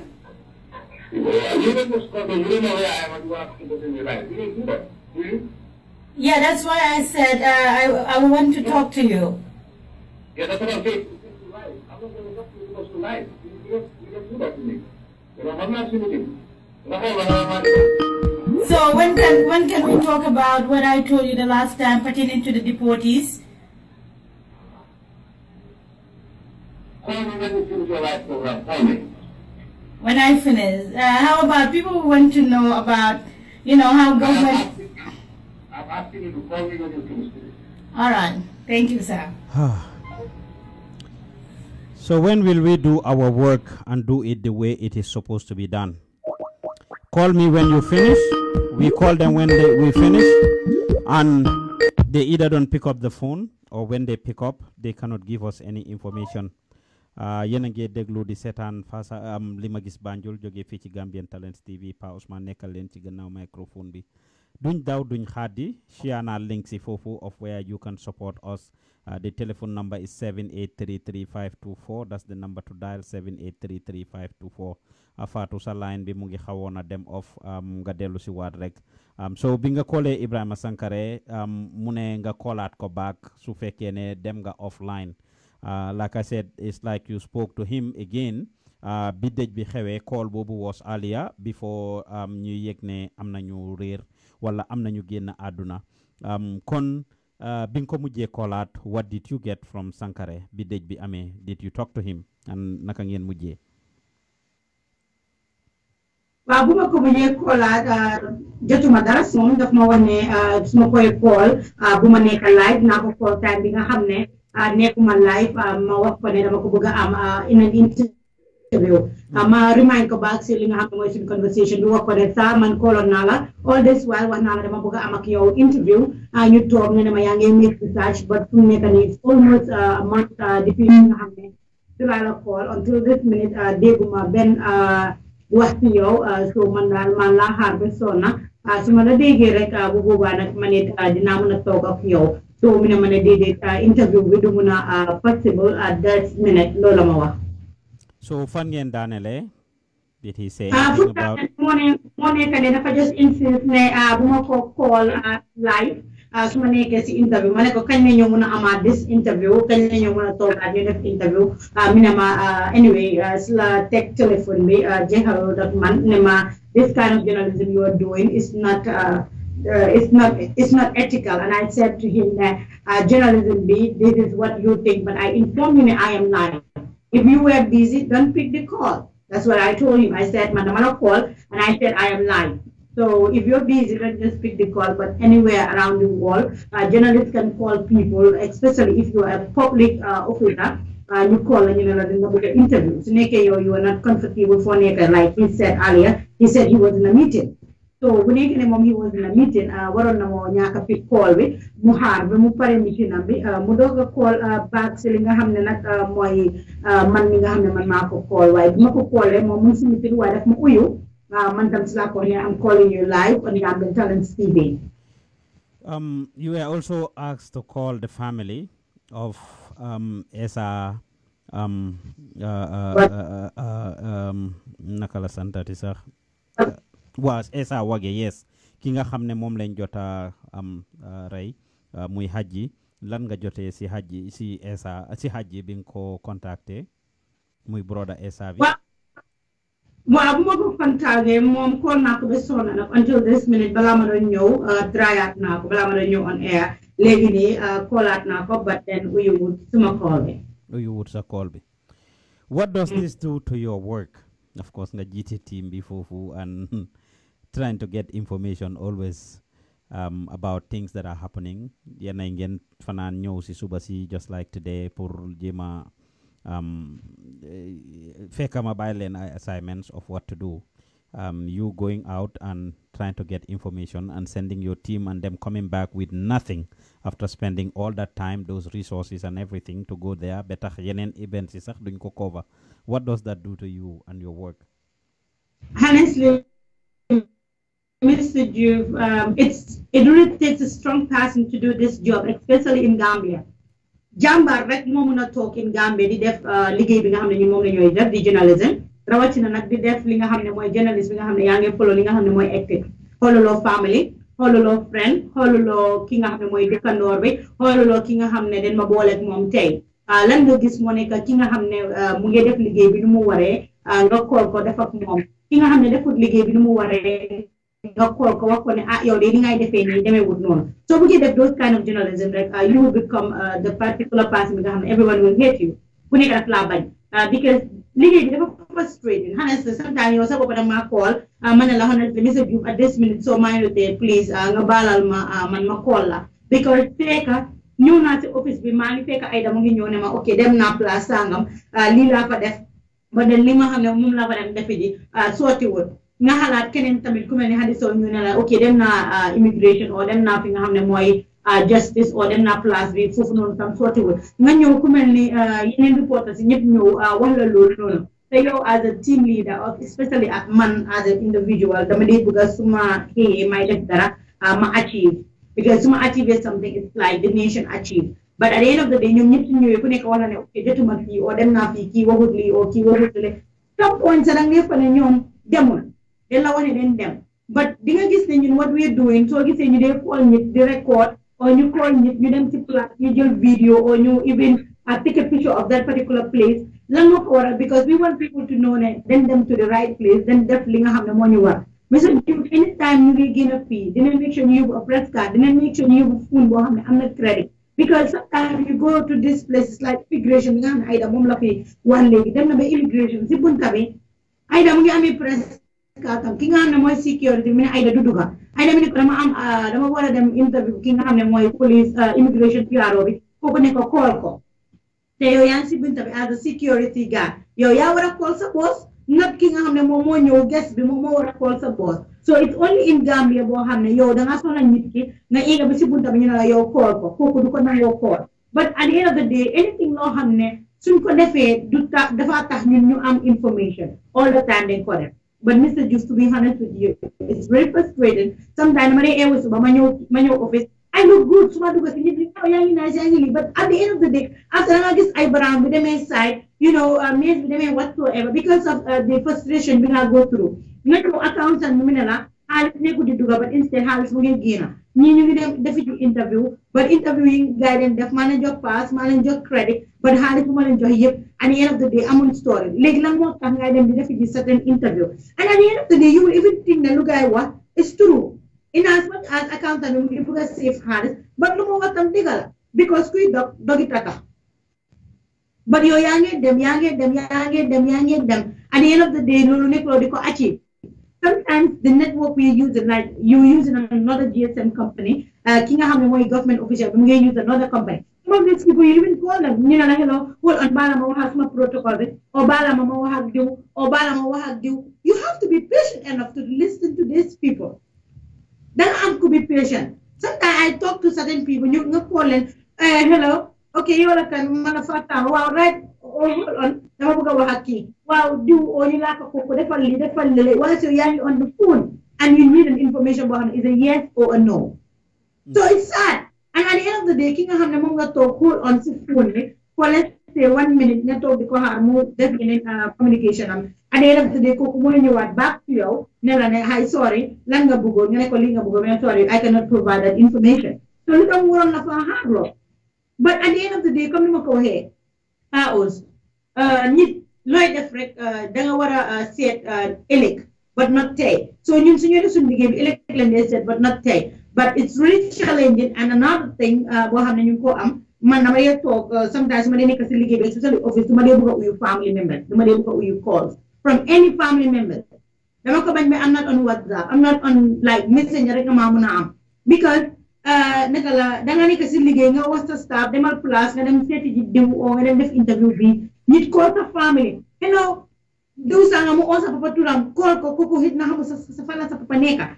Neko sa domi mo ma interview o sa li mo ma def li, waru ma def li, you know, and you want to def ligay bi bu ñu non sign document mo na yo ligay bi ngay def because at Gambian Talents mo ma def ligay bi these are some of the things yi nga xamne wax nañ ma ne so ko defé li dañ ko wara follow to the later. So at the end of the day man sign na lool. So you don't know what contract did I sign with Gambian Talents. So some wala wa fat sama da nga at the end of the day listen to you and I say babana. Well, some of these people, you try to educate them. You try to tell them, man, what I'm doing is right. Because as far as I call you and I said I am live, you should know that I am live. So we get wow. You call people and then you tell them you are live and then you know, okay, bana, or whatsoever. But our people, it's really hard to work in Gambia. But man, thank God, I have a supportive family. They money and that my call, this not send the airport, you guys did a good job. But then these are people you have also family, so don't really you exaggerate, really. So don't really more definitely could dig a could yawn. And at the end of the day, you just instantly gave it. What would necessarily give it good? What would say you know? I don't know whether you understand about these are people you know someone you laugh at you not my help. So you call sa family, they call send family in turn to tell your family that Ninla Wahali. I remember going through that when we were doing the Gamsen's reconciliation. Damatog Rexuma Papa call my Nayala Yokaler from Farafenema, then ma call you need Hale you demonstrate in Jite. Of course, with that type of pressure, we were celebrating, doing our Gamsen's reconciliation program. This was in 2001, 2002, and then people call my dad. And of course, April 10 and 11 had happened in 2000. A year or two later, my dad was told about this and he was very furious. He was very furious and was very concerned. So I can imagine that type of thing. That I go through the same thing with my mom. But guess what? This deportation, when it happened, in my own case, dafa fekk school na suma yaay, and that's how I take care of it. I school my mom about this. Ne ko li ak li mu ngi xew ñu ngi see def liggéey li ak li lañ see def. I tell her about everything. So before people called my mom, she was already informed, and she was even happy to kind of present it to those people like she knew what is going on before ñu di ko call di ko wax. And I think that is very important. Only if people know the challenges we go through. It's almost 9 o'clock in Gambia. Demba this time yéen a ngi def show yow ak Hadi Sow ak Aida. Tey the same thing yéen a ngi foofu noonu almost 9 o'clock. Demba, you guys came in at 8 o'clock. I helped you there. Ngendem airport nekk fofu ñibisi wulen be 10 o'clock 11 before ngeen delo si bagasi. I am very proud of you as a team, and yes, Anasar said it. I know that we have trained you and trained you well. Comme ni ma ko de waxe legi du ngeen de gis may nekk on air lu bari. I empower these young people to go on air. I train them. I tell them bu len dem fente indul len ma story. Dañoo dem fenn ñoo ne ma wax nañoo kii nanguta wax wala nangu ñoo ibil buntay call nañ ba sonna jëluñ call bi ma ne leen su ngeen demee jëluñ call taxaw leen si bunta bi ngeen def seen report wax ne dem nañ fii pour uti story nangam gisuñ ko, and you will see that a lot in our reporting. When they go places, they are prevented from entering or they are not giving access to information. You will see that a lot. They will show you ne ok dem nañ fii jotuñ fa information kon it is very hard ñëw leen tey ñëw leen ëllëg ñëw leen tey ñëw leen ëllëg call ma tey call ma ëllëg call ma tey call ma ëllëg ni ko Fatou Samba waxee jikko boobu noonu is something that needs to be stopped and it's not gonna take us far and it's not gonna do anything loo xam ne dafa yóbbu am dëkk bi kanam te ñi nga xam ne ñooy liggéey si lii they need to stop it Fatou Samba ma bàyyi la nga wax sa final words I will still call them and see they are public officials and they are paid with taxpayers money and they need to understand loolu ne taxpayers yi Gambian si seen dërëm yi suma dërëm sa dërëm yi keneen ak keneen la ñoo dajale pour di leen ko fayee ñoom su ñoo am food on their table looloo tax su ñoo dugg si moto yi rafet yooyu di ko dawal looloo tax su ñoo toog si office bu am AC looloo tax and they need to understand these things they are either able to deliver wala mënuñ ko ñu joxe lenge yi rawatina nag if you are a spokesperson you should be available most of the time or if you are not you should be able to have the information Mr. Sankare in his case it's over almost a month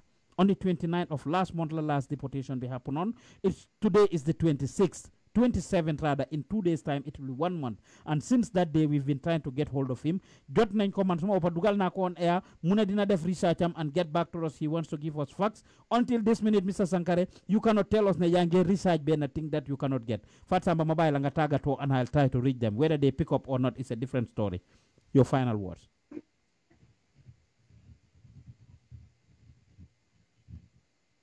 Fatou Samba your final words your final words well, before my final words, yang mo wan how mana daga fate. But then mo wan ne kuma call king hamne moy police spokesperson be.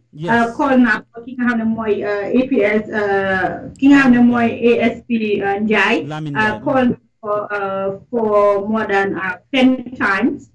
Thank you very much. Yes, Lamin Njai, moy police spokesperson of the Gambia Police Force. Si affaire yi police. Go ahead. But dama believe Mr. Diouf dafa mel ni ñii den xam suñu number si because call naa ko ba sona uyu wut li nga xam ne mooy office phone bi so call naa ko ak man suma personal line and then mu uyu li nga xam ne mooy phone bi naka la mu ring but si office phone bi dafa mel ni daf ñu block because soo bloqué it dina dial 98 times borom du musa ring but bu ma use phone bi ma call ko obviously call bi ring na So call be ring and what happened?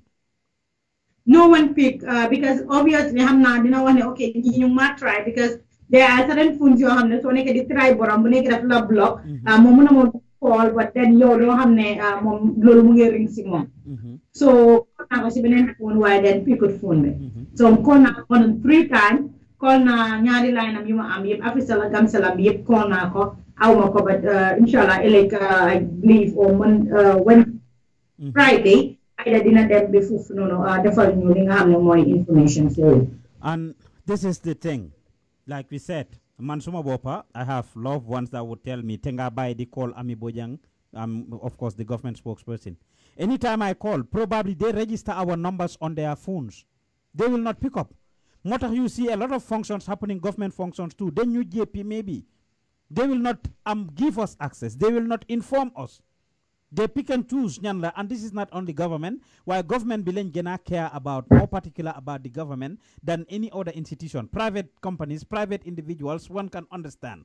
Celebrities, they do the same thing too. Why government be ñu dañ leen nekk di fay with Gambians money. Sa xaalis yow mi di seetaan, sa xaalis yow mi di déglu, yéen a leen a fay te da ngeen am right ak responsibility. Te they all swore. They all are on the oath. They took an oath ne dinañ represent Gambia ne dinañ def seen liggéey ni mu waree but apparently by the look of things this is not something loo xam ne dañ koo caaxaane because we will tell them you cannot dictate our work just like we cannot dictate your work forcé wuñ la nga wax waaye mënu la ñoo wax ne lii ngaa def léeg-léeg ngaa def am naa 30 years of experience 40 years of experience benn ñaar ñu call nit ne la ok waxal comme ñi la jegeñ and the people that know you waxalal sa xale waxalal diw sanga waxal kele they come to our family and our loved ones to actually inform them ne ñun ñu ngee break loi ñu ngee def lii ñu ngee def lele like Fatou said one of the tasks that she was asked to do because until this minute am nañ information about dëj bi am nañ information ne the young lady the young man Waggeh Essa Waggeh passed away ne dañ ko rey foofu ci Campama Deportee bi family Essa ñoo ñu jox information bi xamuñ Deportee bi according to li ñu wax Hajji mi nga xam ne moo nekkoon ci lopitaan bi until this minute the family were not allowed until the time of actually going to air. The family was not allowed pour ñu am access to gis Essa Waggeh, the body of Essa Waggeh. Ala wuñ leen ñu gis ko. Lan la gaay di jéema noba, lan la gaay di jéema conceal, whatever they are doing, the family were not given access. Now from what we are told, the family went there, please stop calling, ñi call wax na leen ngeen stop calls. We cannot pick your calls. When they were deported, ñoom ñi nga xam ne ñoo def lii ki ko rey, of course when the family were involved or informed, gaay dem nañ si lopitaan bi. According to liñ wax, when the person went to the hospital, he only saw gis na waaji muy deportee bi si foofu noonu di naka lañ ko ooyee si lopitaan bi. Ngeen balal ma ñi don't call noonu ñoo ma distract. I don't know what people don't understand. Stop calling, don't call. We are trying to talk to the people. Suñ paree, if we are going to open the lines, nañ ko def. If it is going to be another time, we will. But right now, we cannot accept calls. But what I was saying is, the family were there. Haji mi nga xam ne mooy magi Essa Waggeh mu ngi woon si lopitaan bi si liñ ñu explainal li ñu Muhammed explainal ne Haji gis na deportee bi ñu indi ko foofu. The only description he can give us mooy ne is a Fula man. Ne Pol la amut any other information, turam, santam, nakala mel, fan la jóge, he didn't have any information. Mu ne gis na ne ñu ko handcuff at the hospital and was brought there. For what? He couldn't tell us. Whether it was to verify Muhammad, to verify Essa ak ñeneen ñi nga xam ne ñoom la jot a rey. But this is something that is very serious. We are talking about the deportation. 2 days into it. Xëj na kii rey nii rek moom rek lañ xam. Essa rek lañ dégga. Ñoom ñaar la rey si liñ dégga. Kon Fatou ma bàyyi la nga tàggatoo rek gannaaw wax nga ñu police PRO bi dinaa ko call dugal ko léegi nii whether we can get hold of him or not. I know it's 9 o'clock but I'll call him. Ma bàyyi leen yéen ngeen tàggatoo su ko defee ngeen ñibbi su ko defee ma contact leen ñoom and will take care of the rest. Jërëjëf.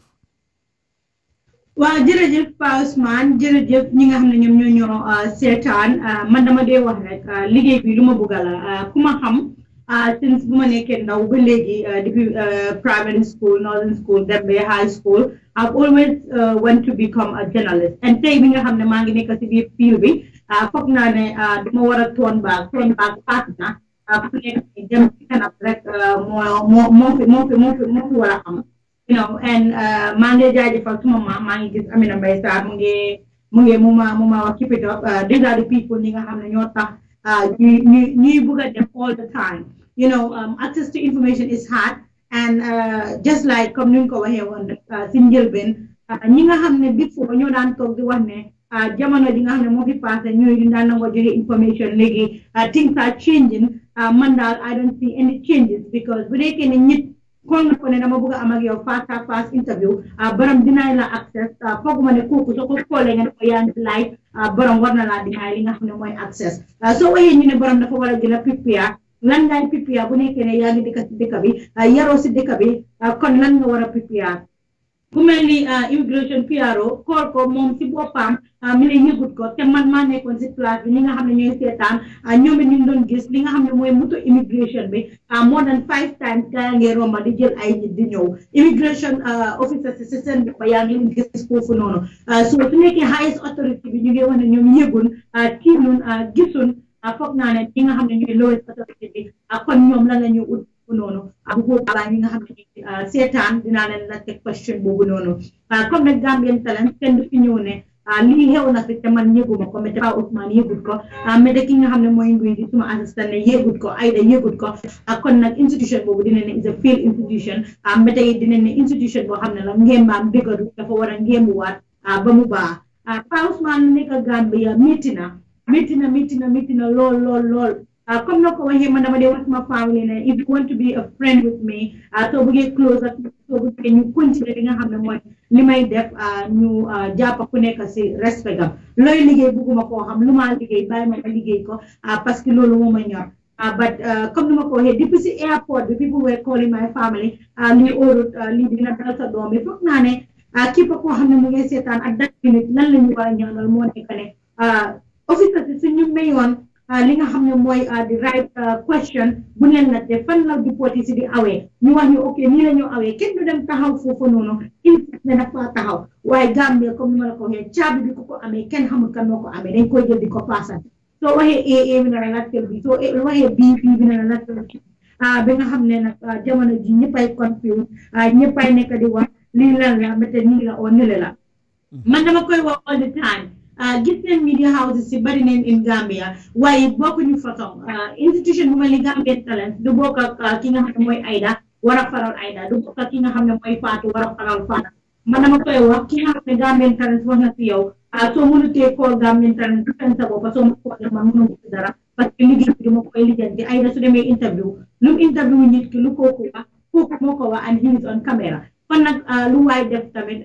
you are on camera or lu waay def tey liggéey bi moo la ñor these are people ñoo xam ne saa bu ñu demee on workshop saa bu ñu demee on training ñu ngi wax people ne I am ready to serve the country all the time all of these government officers most of them I will take that back most of them saa bu taxawee I am ready to serve the young people I am ready to give information I am ready to do this my doors are open my doors are lead their doors might be open but once no one answers the question they are not ready to talk about it kooku waxoon dama profile dama laa indi li nga xam ne moo nekk li nga fi def lan nga fi def ak yooyu noonu comme programme yi nga xam ne moom lay ron they will have to talk about that bragging the programs in which they have to come and talk about ñoom seen jaar-jaar ak luñ fi def all the positive things that they will say ne lii lañ def and powers leena moom Hari, these are people ñoo xam ne sooy wax ak guys ci phone bi like man certain people I talk to them on the phone they give me so much respect but suñ demee call small family members they present it like Rainier Fatou Samba kii dafa mel wrong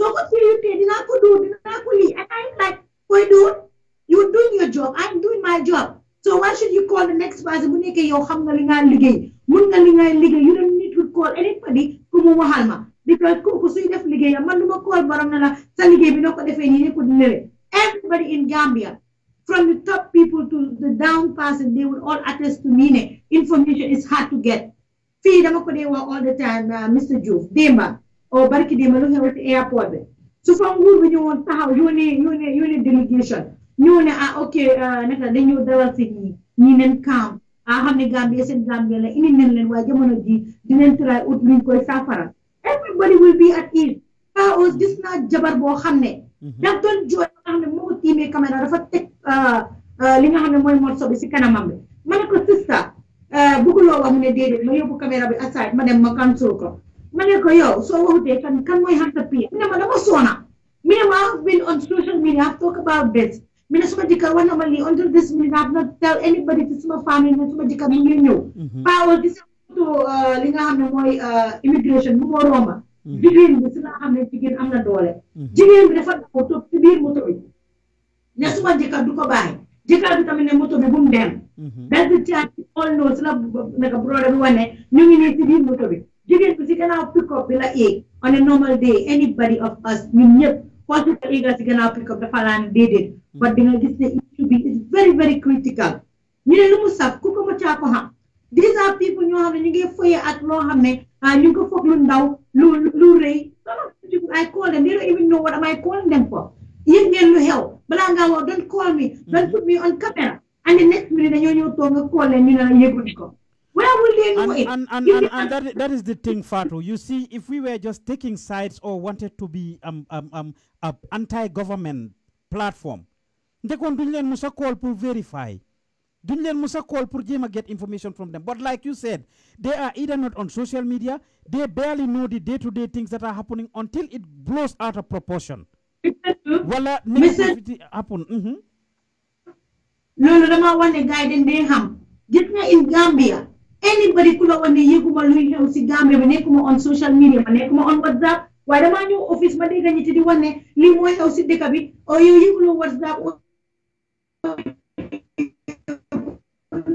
so that especially in studios people will want to tell them there is nobody koo xam ne mu ngi si top bi mu ne la yëgut luy xew they know or they put that here or ñu xam ba pare bañ a xam and they have media department they have hired young people dynamic young people who are following social media and giving them information one thing about Gambia ñi nga xam ne ñoom ñooy liggéey si office si nen wax dëgg gis nga su nekkee ne sa boss yaa ngi liggéey si media department sa boss ñëw waxuloo ko li nga xam ne moo xew nga ko ay bul waree li nekk problème sometimes some of us as young people dañuy bëgg di bége suñ leader si And us here at Gambian Talents, there is nothing like that. Man, suma ñëwee ma jox ay assignment. Ne ko defee ko def ma ne wa déedéet foog naa ne suñ ko defee ni mooy gën. And then you take that direction. But these are people ñoo xam ne seen boss suñ ñëwee rek okay defal li nga def ko. Some of them you promise la àjjana. Some of them you promise la ne dinañ la wàcceel àddina si. And at the end of the day, they're there for their pockets. They're not there for anybody. So people are seeing, people's eyes are open. Fatu, let me call them.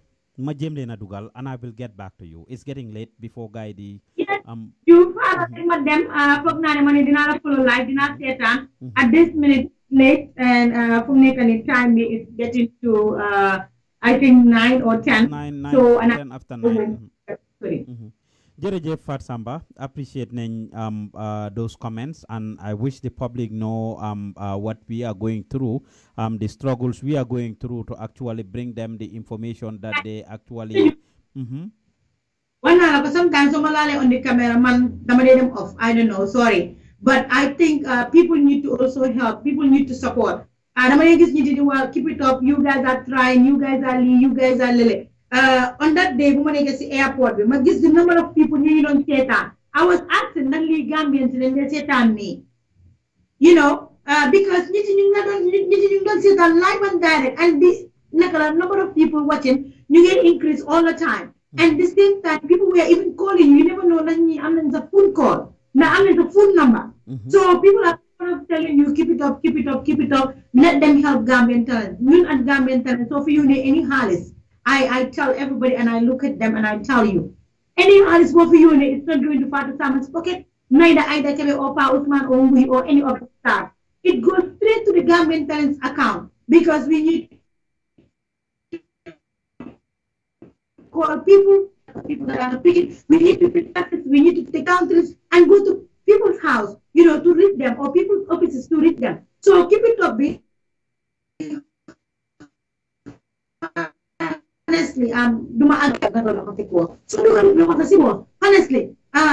we not share information between you or get like YouTube page or $5 a month. I don't think dina ya hadara da ngay gëna yokal sukur ci li nga xamne nak moy cere bi kon cere dafa neex lekka jërëjëf Fatou Samba, I had shared the link fofu nonu yen ñi seetaan on Facebook ak YouTube yep maa ngi pin link bi fofu Seexu Garawal gis naa ne yaa ngi gerawu gis naa ne yaa ngi subscribe yen ñi seetaan link bi is right there is pinned to the video su ngeen ko cliquer it will take you to the secured link where you can yes thank you Fatou it will take you to a secured link where you can subscribe for just $5 a month di nga mëna subscribe pour jàppale ñu ni ko Fatou waxee xaalis bi demut si poche Mr Diouf demut si poche kenn but pour dépasse place bi we need cameras right now they are on you see them they are on they were actually using credit to call lampa yi ñoo use noonu are very expensive gis ngeen ne we are improving by the day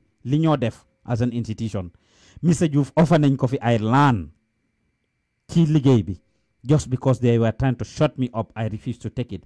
Offering me different things, and I refused to, take that because the credibility. We say a lot of things. So, Mr. You've done def it tojange. While I did some of these things, by now, the don't get changes. But over 13, 14 years, we are consistently doing this.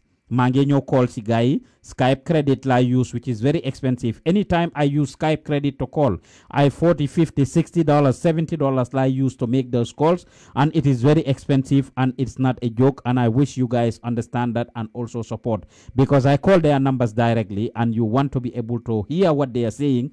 Dumalen call WhatsApp, Dumalen call Messenger, or otherwise they are not going to pick it up. So credit the new use pour def lolu and calling Gambia you all know especially in America. Kon gis ngeen link bobu nono click on the link and support us. No dime is small, no penny is small. Anywhere for nek ci aduna bi ñun ñepa yone xaliss Gambia. If you send money to your family and loved ones in the Gambia, you can actually include suy ben $10, €20, $50, $100, $75 whatever for us lolu dinañu jappalé bu baaxa baax comme ni mako waxé we appreciate your support rusuñ ko ragaluñ ko. We are a non-profit public media house. Rusewuma ko ragalewuma ko.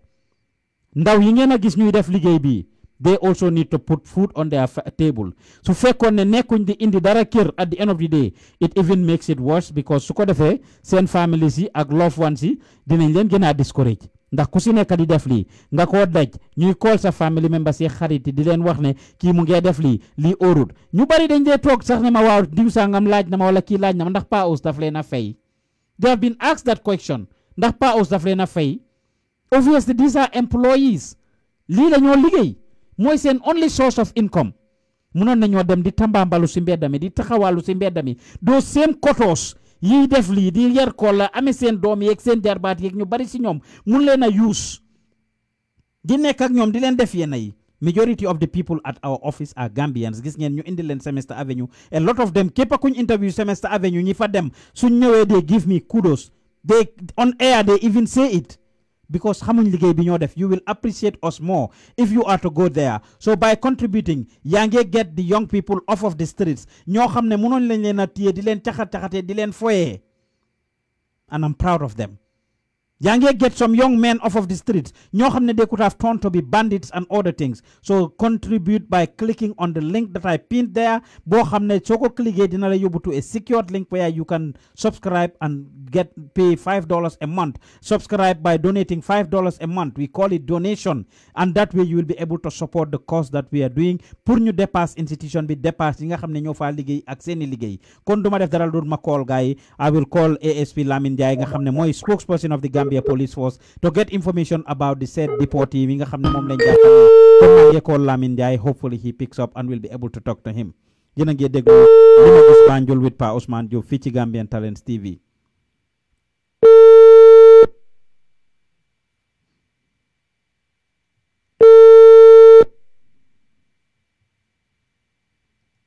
They are all connected and they all speak across the board from immigration to police to all the different line ministries in the Gambia.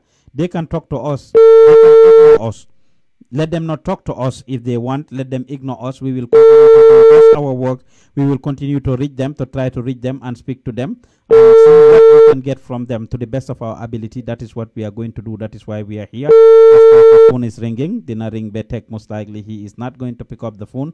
Of course, like call ni mo minga xamne mo ame kadu Gambia police mom lay jima call si jamono ji. If you want this facility, he is not picked up the call, unfortunately.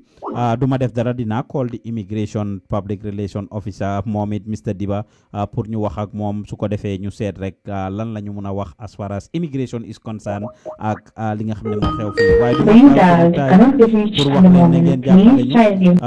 obviously his number is off. That number is off. Let me try the other number pour reach len rek pour waxtaan ak ñom. Askan ba ñu taxa jog li yobbu askan bi kanam mo ñu taxa jog loolu lañ bëgg waxtaane ñom liñ ci xam dañ ko o askan bi pour wax len. They owe it to the world. They owe it to the Gambians. They need to talk to the Gambian people. That is what they are paid to do. That is what they are paid to do. Talk to the Gambian people about the things that are happening in their ministries, in their departments. Loolu lañ leen fay pour ñu def ko, and they need to take care of that and they need to respect it. Kon beneen number baa ngi link. We hope he picks up the phone and we will be able to talk to him. Mr. Dibalay call moom mi nga xam ne moo amee immigration and hopefully he is able to pick up the phone. If he doesn't pick up, we will get to call ki nga xam ne mooy Ibrahima Sankare to talk to him about this issue. They don't even listen to us for the most part. Suñ callee, once we tell them the issue bi lañ leen a call rek, they either hang up the phone or they will play us all kinds of games or tell us ne duñ mëna wax ak yow, scream at us, just like my uncle Mr. Sankare did the other day. It was very sad and unfortunate. Yaxal Sankare liggéeyam taxut ma jóg, yaxal immigration bi liggéeyam taxut ma jóg. But then this is what happens. Su ko defee, if anything was to happen, if things get out of hand, yes, they are aware of it. We try to give them the information. I remember last year before last, when there was an attack at Busumbala, when there was an altercation at Busumbala between APRC and UDP, Omar Wali, I interviewed him about the issue. Binda na si Facebook page ambi ne mom informed na police PROB about this issue and told him that there was rumors and news of a fight that was going to break between the APRC and UDP. And at that time, they didn't take him seriously. They will either not listen or they will not act on it. su xewé nak ñu bëgg ko li but right now ñun lepp lu ñoo def we try to do it to the best of our ability kon ñu ngi jéggalu ci lolu bu baaxa baax di leen wax ne ngeen support duma def dara lu ma call Sankare. Hopefully he picks up the call. They know our numbers, they know my number from here, and they know the Gambian Talents number, our Skype number and everything, and we don't mind if they pick up or they deny us access, but we will continue to do so. If you tell us okay, call me and set up an appointment. I did the same thing with Sankare the other day to call him in advance before I go on air, because Lula claimed yes, he is not gonna talk to us. So fekkee ne ñun dañ ko call and put him live on air, and I made sure I called to actually inform him, and he didn't pick up the call either. So they tell you stuff and they tell us stuff, and when we do what they tell us, at the end of the day they still don't pick up the call, or it's unfortunate, and I will continue to call him. Dina ko call at legi pour sen ndax dina ko jot. Hopefully I am able to get hold of him. If he picks up, fine. If he doesn't, I'm calling Ibrahim Sankare, and hopefully he will pick up the call so that I'll be able to talk to him about this issue. Moy lolu ñu déglu di ñu sétane. Mr. Sankare lay call nono, and hopefully he picks up the call.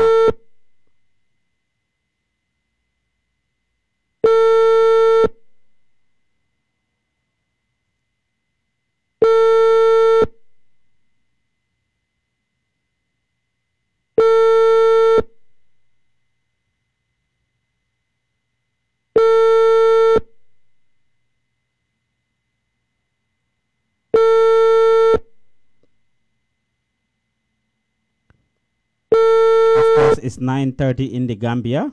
I know it's a little bit late, but this is a matter of life and death. People lost their life, and betay official statement bo xamne joge na ci government bi about this whole thing. If you want this facility, betay ji deguñ anything that is coming from the government officially. And it is sad and unfortunate, and that is why we are trying to reach them. We are trying to call them. We are trying to get information about li nga xamne moy xew ni. It's a matter of life and death. People have lost their lives, and we would appreciate it if you guys can take this thing seriously. We will appreciate it su ngeen jëlé li ngeen understand the magnitude of this. Xëy na ñaari nit ñoo deyagum. Let's see where it is going to end. ñu ngi leena ñaax pour ngeen jóg and act on this. ñu ngi leena ñaax pour ngeen jóg ngeen act on this. Please, if you are not able to deliver, please, if you are not able to act on this, please, if you are not able to give the Gambian people what they want, ñu ngi leena ñaax pour ngeen give up. ñu ngi leena ñaax pour ngeen give up. This is not a joking matter. This is a matter of life and death. Ñaari Gambians have been killed by somebody that came from the back way. They threatened they were going to do this. Gay waxon nañ ko ne dinañ def li nu mel ne suñ leen delo, it's not going to be easy. And of course, I will call the director of immigration himself. Since the PRO is not answering the call, since the PRO is not talking to us, I will call the director of immigration himself and see what he is going to say about this whole thing. It is sad and unfortunate. We put people in office and they are not doing what they are supposed to do. So they mënuñoo jox def lii. So they mënuñoo am wax ak askan bi. They need to resign because loolu lañ wax. Public relation lañ wax. Public relation lañ wax. Public relation lañ wax.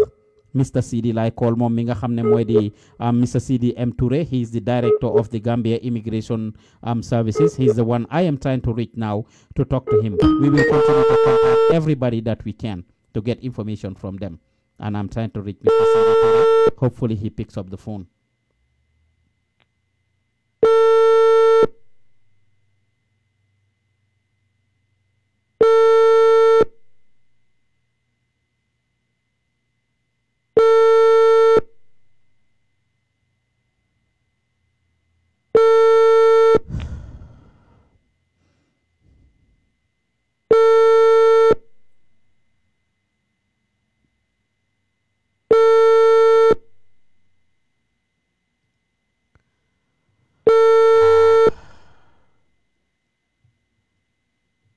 The number you dial is not answering. Please try again later. Bidi George, people, Bidi George, Gambians.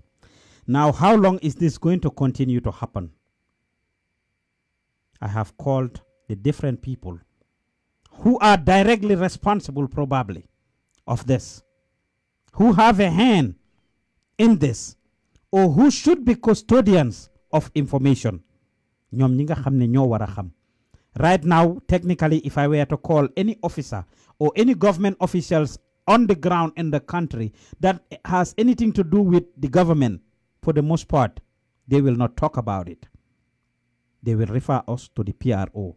They will refer us to the spokesperson, because ñoom ñep dañ wara def lolu. I remember engaging several government officials. At any point suma len callé dañ ma wax ne lolu du suma liggéey, man waruma wax. Ñi wara wax moy spokesperson. Talk to the government spokesperson. Talk to the police spokesperson. Talk to the immigration spokesperson. The day that I called the director himself and put him on the line, he told me to go to his office the next day that he was going to grant us an interview. By the time my crew got there, it was the spokesperson that he gave the plateau the opportunity pour kooku wax ak ñun. Spokesperson bi mo waxoon ak ñun. So su fekkee ne ñeneen ñi mënu ñoo wax, yow yaa war a wax te ñu ngi laa call yow waxuloo. Honestly, in my opinion, in my view, with the little that I know, da nga war a resign position boobu. ñun nag li ngeen bëgguta waxtaanee lañ leen a laaj. Li ngeen bëgguta waxtaanee loolu lañ leen a laaj. European Union ambassador bi outsmart na leen this morning by organizing a press conference this morning and was talking about the things that were happening as far as Europe ak seen new deal yi nga xam ne ñu ngi ko sign be government be directly, and has told the journalists multiple things and a lot of things yoo xam ne it has to do with Europe's new partner with the Gambia and nothing much to do with the deportation and the like, which is sad and unfortunate, and we wish that they respect, we wish that they talk about these things, we wish that they engage the public, we wish that they tell the public li nga xam ne moo nekk di go on about the Gambia ak Europe and EU and the reasons, the things that they signed or they agreed on with European Union. Is very important that we get that information, and unfortunately we are not able to get it. It's very hard for us to get information. Like I said, the ambassador was having a press conference this morning. Our own Hadiso was there and covered the event, the press conference that the ambassador did, the US ambassador, Astafurla, the EU ambassador to the Gambia, Mr. Atela Lajos, and I will just bring you guys some of those clips. As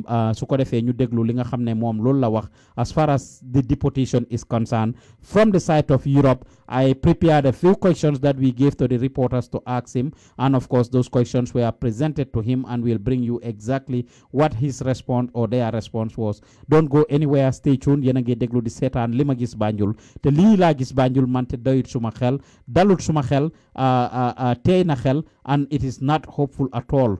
Kon duñ def dara lu ñu indi leen EU ambassador bi li nga xam ne loolu la jota wax. Mr. Lajos will bring you his interview right now. Don't go anywhere. None of them has about migration or deportees. But come again, please, the other aspect of your question, which I couldn't grasp regarding human rights issues. Was from African Union, from US, from France, and many other. I think this group of international advisors is like what? A dozen? 10, 12, something like that. Which is also an indication how much the international community, which ECHO was included, of course, expect from the government to do. We provide assistance, but there shall be no external player, there shall be no foreigner, there shall be no tuba telling you how to define your own security. This is a Gambian responsibility, and it's got to be Gambian owned and Gambian led.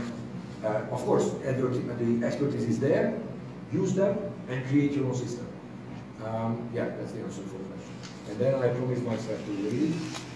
That is Hadiso, our reporter, about to ask the question. Thank you very much. I'm Hadiso from Gambian Talents. There was a photo of me with Honorable Manfati and Madame Fumiko Nakano, the IRM Banjul chief, when we signed the tripartite initiative on migration management, which is one of the projects. None of them has about migration or deportees.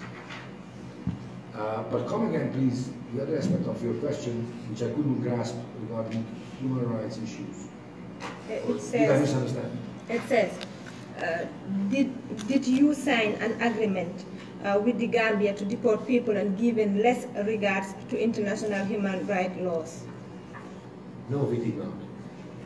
And I do believe in the migration management, return, reintegration operations. We are consulting the government actors and discussing with them. They all do respect human rights standards and regulations. Any further questions? Hold on, because I already promised myself to read there, please. Okay. And with regards to this handout, talking of improving agricultural practices and competitive. His discussion was mostly centered on projects in Def and the support that they are providing Gambians. He has avoided all the questions for the most part that were related to affaire deportation B. Mune ñom they follow the international human rights laws. Yinga xamne wax nañ ko ko gaay ñu ne dañ leen ciéné ci plane bi gaay ñu ne of course dañ nekkon fofu mune amna docteur bi gaay andal why from the guy wax the way they were treated amna ci kenn ci deportees ci ku wax ne dañ ko door kenn ci deportees ci ku wax ne they were not regarded much and all the questions basically that he was asked affaire deportation bi waxut ci dara he referred it $200 bi nga xamne jox nañ ko 400 yi jox gaay mu ne EU joxe wuñ ko Gambia government ñoko joxe yet the government is not able to officially comment on this issue now that there are deaths mangé wax li nak and du yo fi tiaxan government of the Gambia under the leadership of President Adama Barrow please act, please take care of this thing, please act, please come out and talk to the Gambians. Please speak to the Gambians. Tell the Gambians what you did. If you need to own up to it, own up to it. If you are renegotiating the deal, renegotiate the deal. Why don't you need pour waxtaan ak Gambians pour waxtaan ak askan wi? If you are just joining us, 2 young Gambians, duma leen oye young sax because Essa Waggeh, as we are told, is 28 years old. Kooku du xalel. Du xalel. He was born with mental illness and has been going back and forth to Campama for treatment. Ñetti weer yi passé si la ko feebar bi getting naat ñu jël ko yóbbu ko Campama mu nekk fa innocent him sitting down like any normal day 10 o'clock si suba moom ak benen boy Manjago, the other Manjago man, and we are using this because I know people are fond of there is this tribal rhetoric going on now. Lutax ngay mention Santa Nepola wala Njago la wala li. What has tribe got to do with this? We are not going to censor anything. That is the information we get. They cannot give us any other information.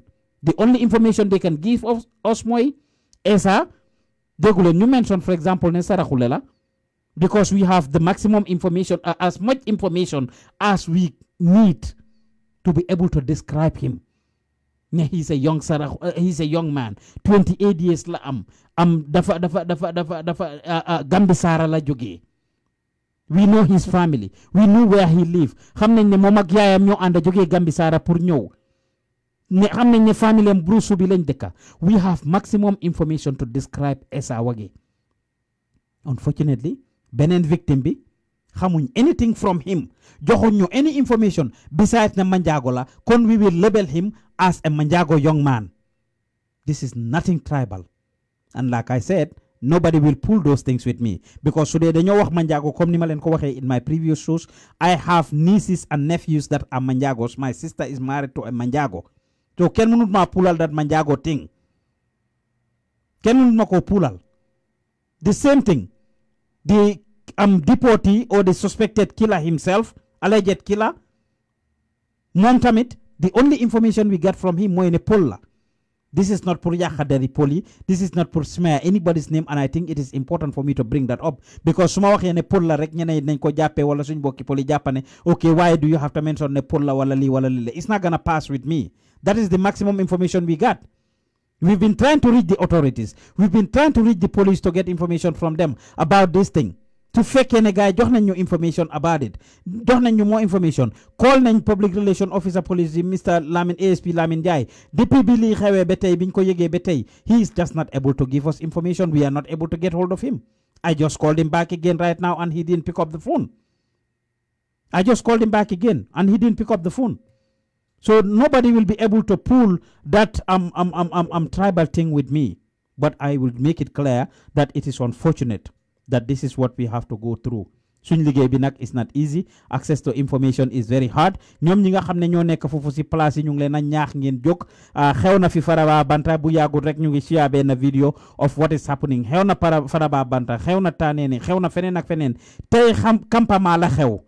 And you guys are aware, even Campama, we are trying to make efforts. We will go there to Campama itself to get information from them. Ñoom tamit hopefully we'll be able to, comme ni ma leen ko waxee rek, xaalis mooy fay pass bi, xaalis mooy make phone calls yi, xaalis mooy jënd credit bi, xaalis mooy def everything. And it is important that you guys support us. Maa ngi call at ASP Lamin Jai. Hopefully he picks up. Hopefully he is able to talk to us. Duñ daw, duñ xaadi, duñ tay. Dinañ continue, dinañ call, dinañ continue di knock on their doors. That is what they are paid to do.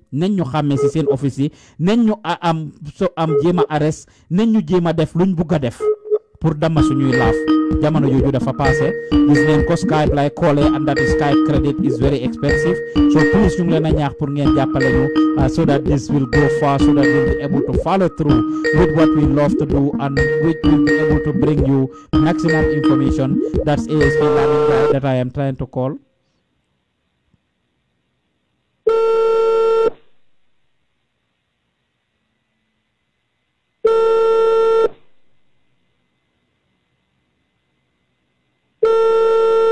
That is ASP Lamin Jai, the spokesperson of the Gambia Police Force that I am trying to get hold of here, that I am trying to call. Hopefully he picks up and we are able to talk to him. If not, dinañ continue tomorrow we'll pick up from where we stop for the day. We will pick up the conversation from where we stop. Fala ene call me and I will just say what I said earlier. It's very important that we all understand where we are as a people. It is very tough, it is very challenging, it is very hard. Why ñun liñ xam yépp ñu ngi leen ko jéema indil. We don't have any more information to share. No more information, amatuma dara luma wax. Nothing. The only information we got about this mooy ne yàgg nañ leen a wax ne jox report about the deportation. We've been giving you information about the deportation for a long time. We've been covering the deportation. Wax nañ li ñoo wax to the young people. These days the focus is on the government and for them to come out and speak and say their side of the story, which they are not doing. Apparently fofu lañ am dina jema jokku Yaya Sonko. I don't know if I will be able to get hold of him. Of course he might be able to know because ñom ñoy ñi nga xamne ñom ñoy deal ak deportees yi déggon na information bi. He's had some information about it. He'll be the last person that I will call. Yaya Sanyang, of course, I spoke to the other day. Mom moy ki nga xamne mu ngi Germany fofu nono ñom ñoy di human rights or refugee rights organization bi ñom ñoko amé. I spoke to him earlier and he told me that he is aware of this Ali ne amna ko share information bi ci sen group and he was doing some research. Let me see what Yaya got, lan la find out mom on his part. As far as the person the number you've dialed is Ray wala deportee bi ndok, let me try to find out from Yaya ci affaire deportee bi ndax am nañ any information naka la tudda kan la ci list bobu nono, list bi nga xamne mom lañ share, whether Yaya has any information about that ci ñi nga xamne ñoo commit this crime wala ray bi ni and anybody else nak képp ku ci am mbokk ci ñoo xamne dañ leen deport. It is very important that we understand them. It is very important ñu xam fi gaay nekk ñu cancel leen ñu jëm leen a waxal, and by this time government should have been able to set up counseling centers, should have been able to engage these people immediately, waxtaan ak ñoom xamal leen li nga xamne mom lañ leen wara xamal, encourage leen, educate leen, assure leen ne this is not the end of the world and provide them with integration services loo xamne dañ leen help. They need to go through counseling. ñiñ delloosi they went through a lot. From the Sahara Desert to Libya to the sea. Then dandalu bare, and we need to understand that. Good afternoon, Yaya. Yeah, it's already evening in Germany time. So good evening from Germany. Evening. I hope you are not in bed yet. Not yet, but soon. Yes. I've been on air for the past 2.5 hours trying to reach government officials, people in the Gambia, try to just get information about this whole thing. Try the police and other people actually who supposedly can give us information about this whole thing, but to no avail. I called, my team in the Gambia called, we cannot. We've heard that a young Sarahule man from Gambisara by the name Essa Waggeh was killed by one of the deportees, together with him and another young man described as a Manjago man. No further information is given about the other victim, but at least we've spoken to the family of Mr. Waggeh, and they have confirmed it and said they were still not able to get access to the body until the time of me going on air. I will try to reach the family again when I am done. But for your part, you are aware of the situation, I guess. From the last time I spoke to you, any developments? Do you know anything about this? You've heard of it? Any updates on the deportee and the suspected deportee? Thank you. Yes, I also heard about it in social media. I saw it in social media, but it's like, it's very sudden. It's like nobody pray for this to happen. But as far as I know, if this thing happened, I'm not going. I as an activist, I had some a Gambian dealing directly with these people here in Germany. I'm not going to blame anybody, but I will blame the government of the Gambia. I will they definitely have to be responsible for this thing. You know, this is what we are calling for. This is what we suspect. This is what we, in fact, you know, get the feeling about. Because when you look at the condition and the situation of these Gambians living within the Europe, you know, living here for years, 3 years, 4 years, some are even here for 5 years. They're just trying to settle up now in terms of being integrated within the European system, in terms of having jobs. Some just, you know, because it is asylum is a difficult procedure, more especially in this land called Germany. So you living here for 3 years, sometimes all these 3 years, it took you time before you even have a level of integration. So these people are just trying to, you know, come up with, you know, integration issues. So the Gambia government start deporting them through agreement with the European Union or Germans. So anything, these people are all frustrated. They are all young, frustrated Gambians. You know, nothing, you know, they are not seeing anything. Some, in fact, will tell you that I die here is better than deported to Gambia. Some will tell you that if they deport me, my friend, I have nothing to do, but I will just be a rebel against anybody. You talked about Jibril that hurt himself, cut himself all over the other day just because he didn't want to go back, right? I have just because Buguta Nyibi Gambia, right? Exactly. Jibril is a young Gambian, a very hard-working young Gambian who was living here for some time. And definitely, Jibril, in fact, the saddest thing is they separated Jibril with his family. Jibril is building a family here. Jibril already got a son here, you know, in Germany. Wow. You know, and with a German, this is what makes it sad. This is what makes it very frustrating for Jibril. Police were struggling to separate him with his family. Many people don't know this. And the lady loves Jibril so much. He is calling us daily, crying. Even today, this evening, he was the lady she was calling us, crying for my house, for my man. This is what he was saying. So it's very frustrating. You at a certain level, you can understand the frustration of Jibril. He feels that it's better to die here than to separate with my family. This thing will happen to any Gambian, any individual. You know, they just cannot separate you with your family, your blood. Jibril already got a son here. Most of the people don't know this, but I know this as an activist because I follow up to the last dot. I know Jibril now, I know his record, and I know his family background here. He already got a son here with his girlfriend. You know, and they just look at this. They separated him with his girlfriend, took him to the prison with all that terrible condition, and then they again deported him with all that pain. You know, he is now in Gambia without a single butut. You know, without a single butut, without any support as far as I know, it's even difficult for Jibril now to even face his family as far as I know. So Jibril is, under the control or help with our group or association, something like this. So it's frustrating. So did you hear anything about this? You say you saw it on social media. 20 people were deported. Would you have any suspicion? You've interacted with some of them while they were at the prison in Germany. Did any one of them, would you have any suspicion, or would your mind lead you to think, okay, it must be this person? I mean, or did you hear anything?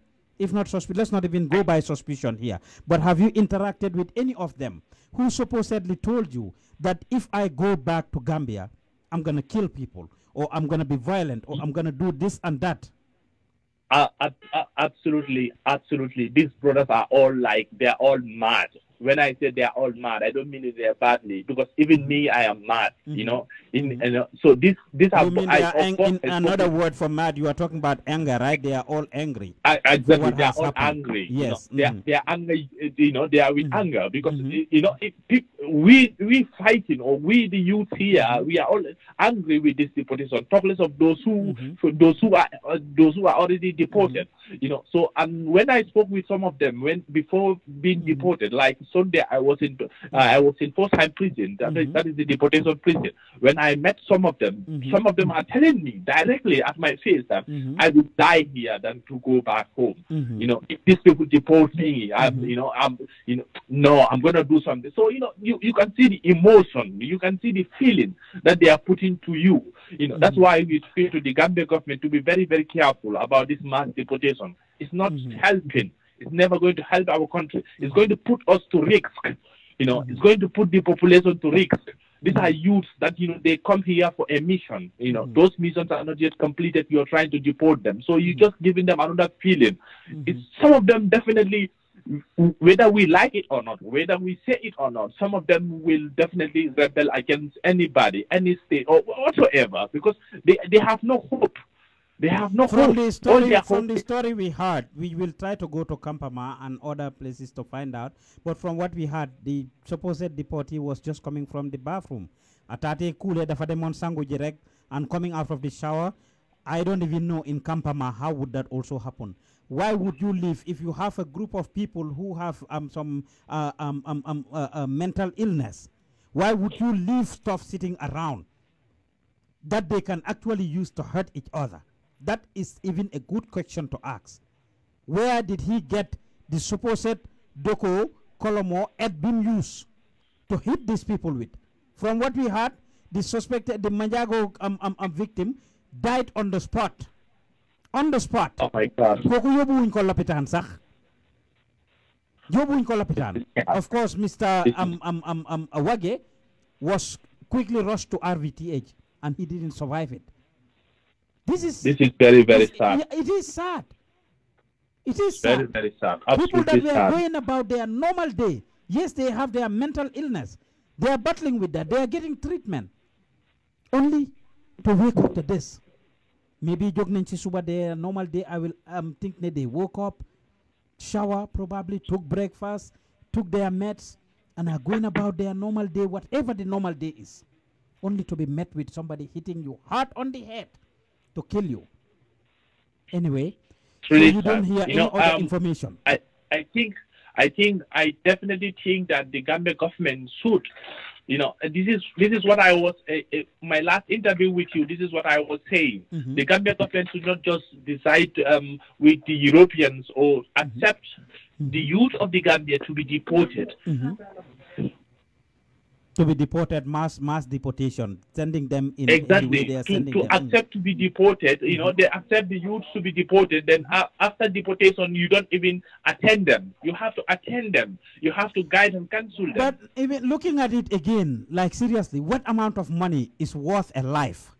That would be my question now. Nyata halis lenyo joh, that would worth 2 lives. Nyata halis lenyo European Union muna joh, for heaven's sake. That is worth 2 lives, brother. How much money can they give us? Nobody should be blamed but Barrow and his entire government. They need to come out and talk to the people. This is what they have to do. This is the most important thing that they should do now. They should inform the public. They should let us know what exactly they are into, what exactly happened, how does it happen. Yes, they owe it to the public, and we will continue to push them. We will continue to push them. We will continue to push them. We will continue to ask for these answers and these questions. $200 is what they can give them. Like, seriously.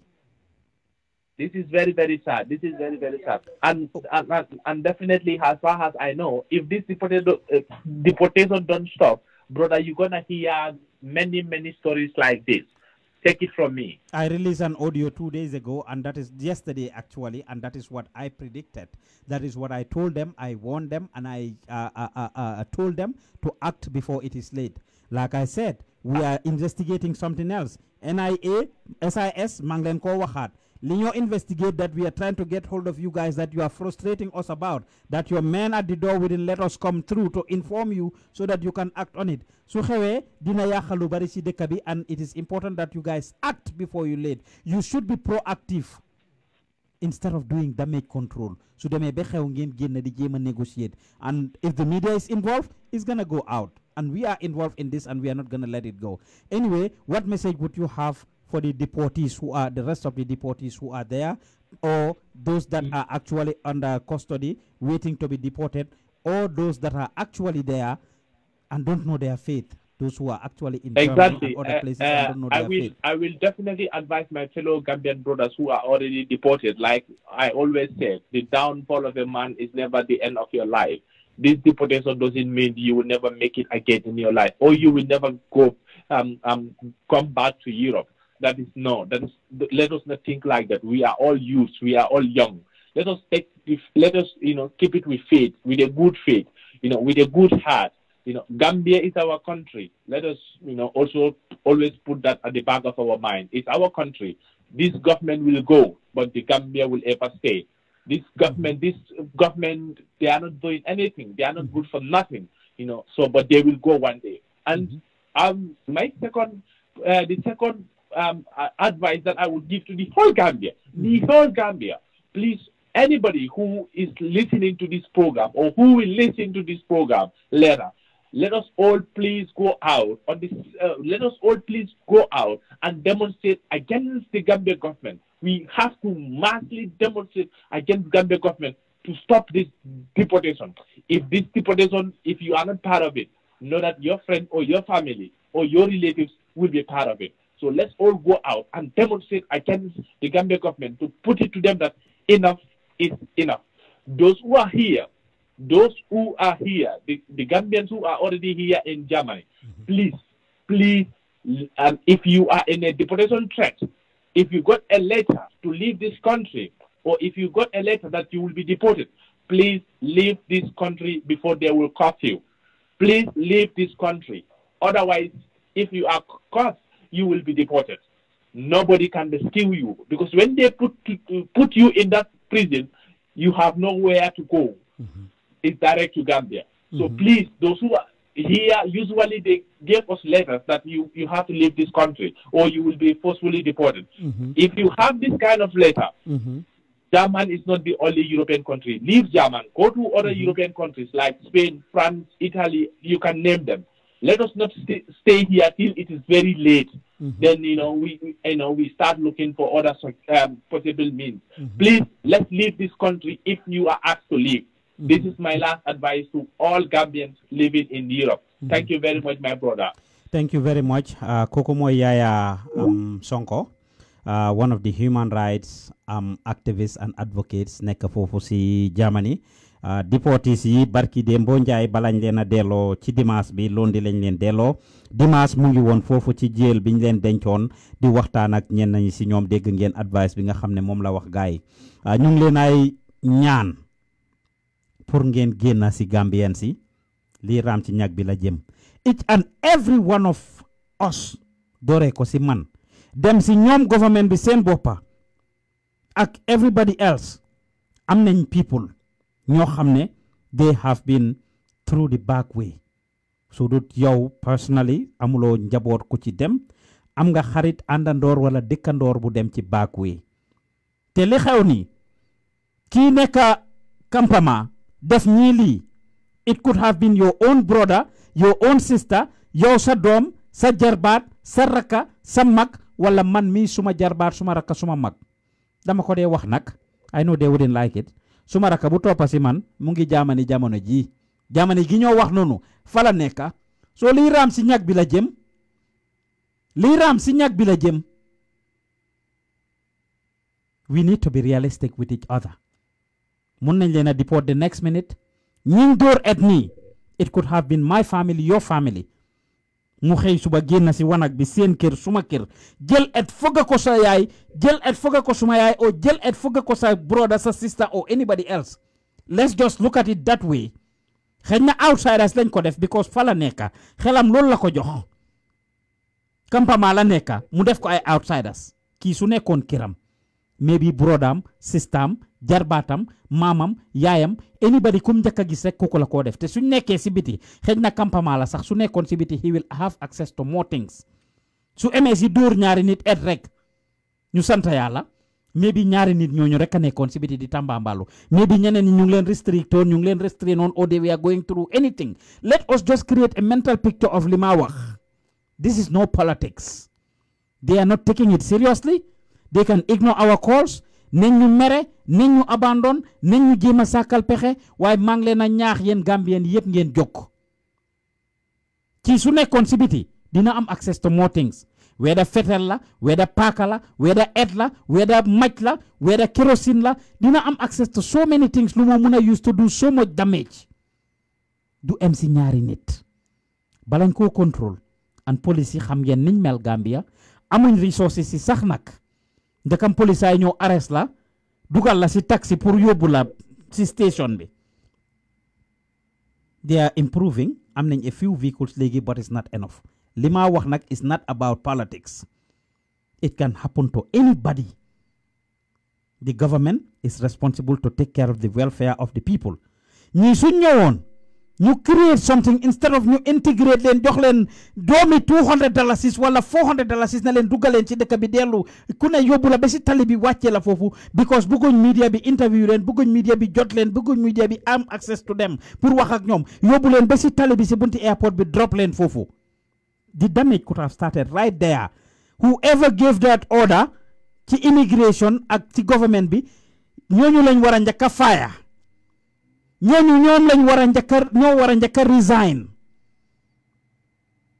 ki joxe order boobu ñooñu lañ war a njëkk a fire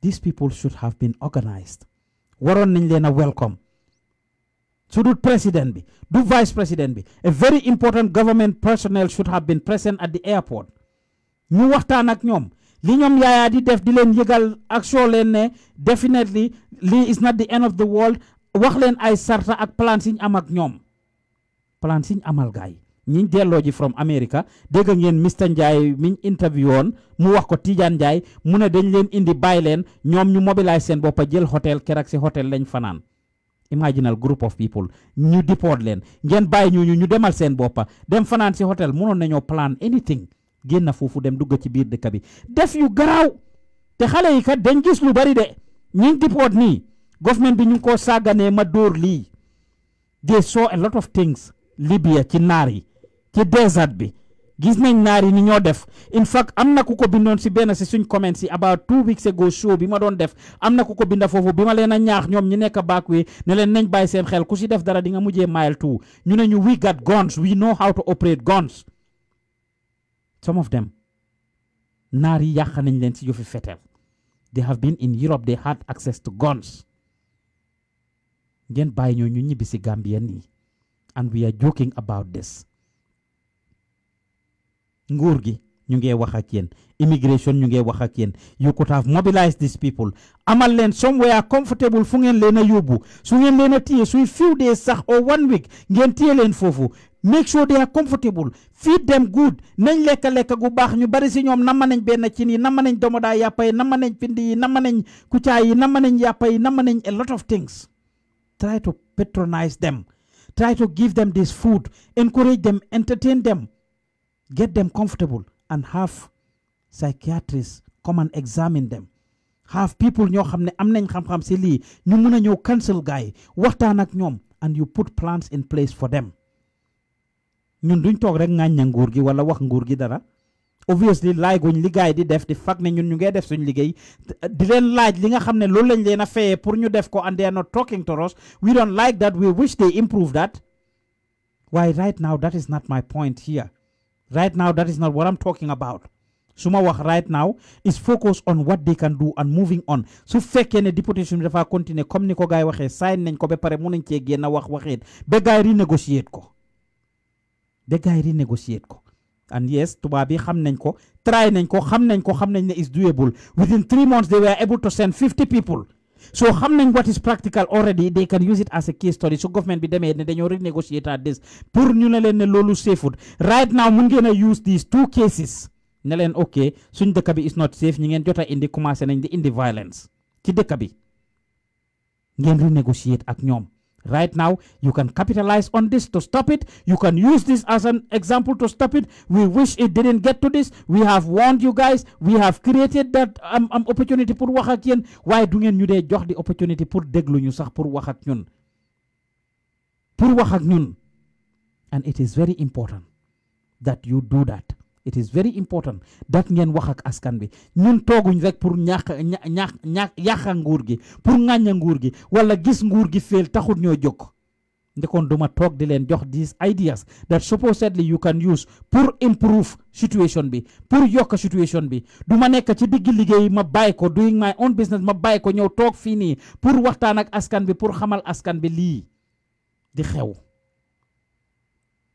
kon nguur gi ñu ngi leen a ñaax su ngeen amee pour facilitate another mass deportation let a high ranking government official be present at the airport to talk to these deportees na ngeen am kenn kuy dem wax ak ñoom lu am solo la utal leen gaay fu comfortable fu ñoo nekk foo xam ne di ngeen leen jox lekka gu baax ñu tëdda fu baax lekka lu nooy tëdda fu nooy get comfortable access to telephones to be able to talk to their people communicate with their people to figure themselves out in the process ngeen am counselors yi ñoo waxtaan ak ñoom ngeen am psychologists and psychiatrists ñi ñëw examine leen seet seen situation seet niñ mel képp koo xam ne daf si soxla help especially ku am psychological problem ngeen seet naka ngeen ko yóbboo somewhere to give them psychological help therapy and treatment balaa ngeen ko release to the public it's a public safety issue and it will be okay pour ngeen jàppa boromam to figure out what is happening liñ leen a wax is the fact su ngeen ko jëlee wa salaam su ngeen ko jëlut the Gambia stand a chance naar yi nag duñ niti caaxaan lépp lu bon si àdduna bi lu ci bari xelaat ci naar no discrimination against them they can be very dangerous fetel xeex xuloo mooy seen second name these young people have been there some of them like I said I know people and relatives who were almost turned into Alama boys, who were almost turned into rebel. Su ngeen bàyyee xel 2011 or 12 bi ñoo rey Gaddafi doomam ji di daw di dugga Niger I know a batch ñoo xam ne digge si border Niger bi ak Libya fa lañ leen tiyee turn leen into Alama boys rebel am NATO ñoo leen jàppale and this is not something loo xam ne dama ko waxantu it's a fact first hand information from ñi ko xapoon NATO ñoo leen jàppale génne leen ci loxo Alama boys yi muy rebeli Libya yi jël leen yóbbu leen ci camp bàyyi leen foofu and of course they were flown in this was while Yaya Jammeh was there Yaya Jammeh daf doon wax ne ku dem foofu noonu suñ la jàppee delloo ci la Gambia they will be in trouble ñu bari ci ñoom they didn't claim to be Gambians they claim to be Senegalese ñu jël leen yóbbu leen Sénégal gars yi wàcca Dakar ci airport bi jël moto dellu ci waat Gambia lii is first hand information li maa wax first hand information ki ko dunda moo ma ko wax. Do you know if any one of those boys were captured for a while? Do you know if they were turned to be rebels? Gis na ñoom ku koy Samba Sanyang fan lañ jógee woon Libya googu lañ nekkoon fa lañ jàngee rebellion fa lañ nekkee ay mercenaries fa lañ jàngee yofi mutini. Most of them dañ demoon foofu pour hustle not to become rebels. Gis nañ fi ñoom Mbalo Kante Kabiro Demba Dabo ñoom Suleiman Sarr Invisible Iron Face ak ñeneen ñi bokkoon yépp attaque Farafenni camp in 1996 du lu ma kenn nettali dama dem ba si camp bi fekk leen fa déggay leen ñuy wax ay bundukiya fil fol falaa ko xamee ñu ne loolu Arabic word la which mean if you love your country come and join us ñu rey suñ soldaar yi Farafenni yi suñ kanam ñu gis leen ñu ngi tëdd nii si suuf rendi faset. Those people were arrested. ñeneen ñi dee in mile 2 ñeneen ñi ñu bàyyi leen bi Yaya Jammeh di pardon some of them in 2014 2015 we've done shows on ñu biñ leen a bàyyi duma ci delluwaat fan la ñu jógee Libya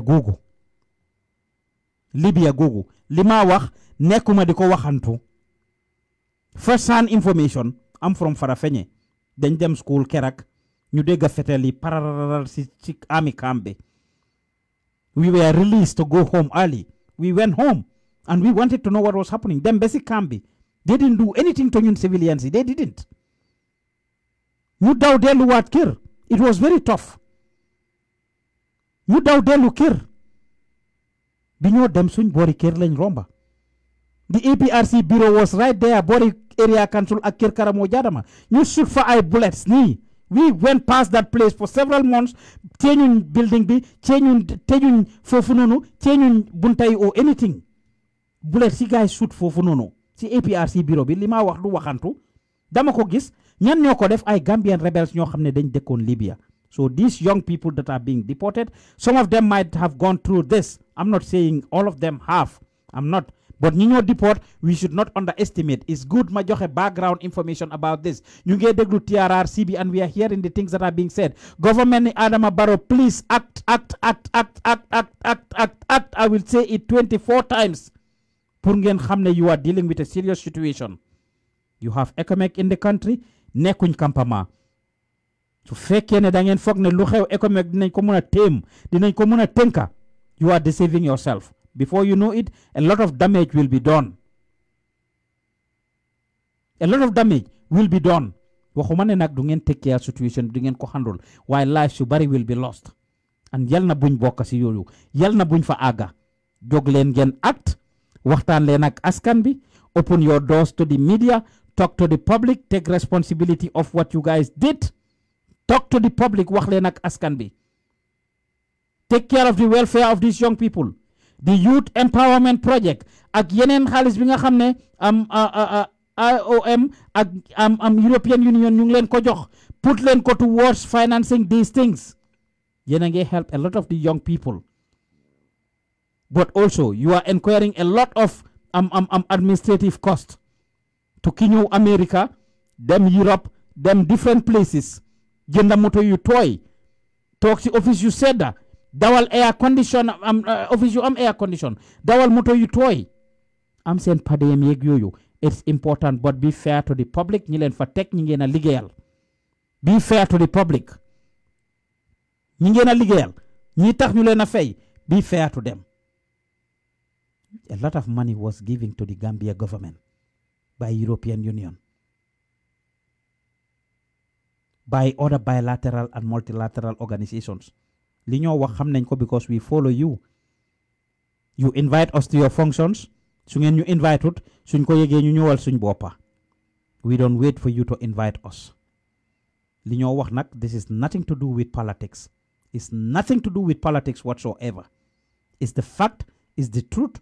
Dañ leen jéem a jokku be sonna until and unless you come out and talk to Gambians, until and unless ngeen share what exactly happened with the Gambians, you will be unfair to the public, you will be unfair to the people.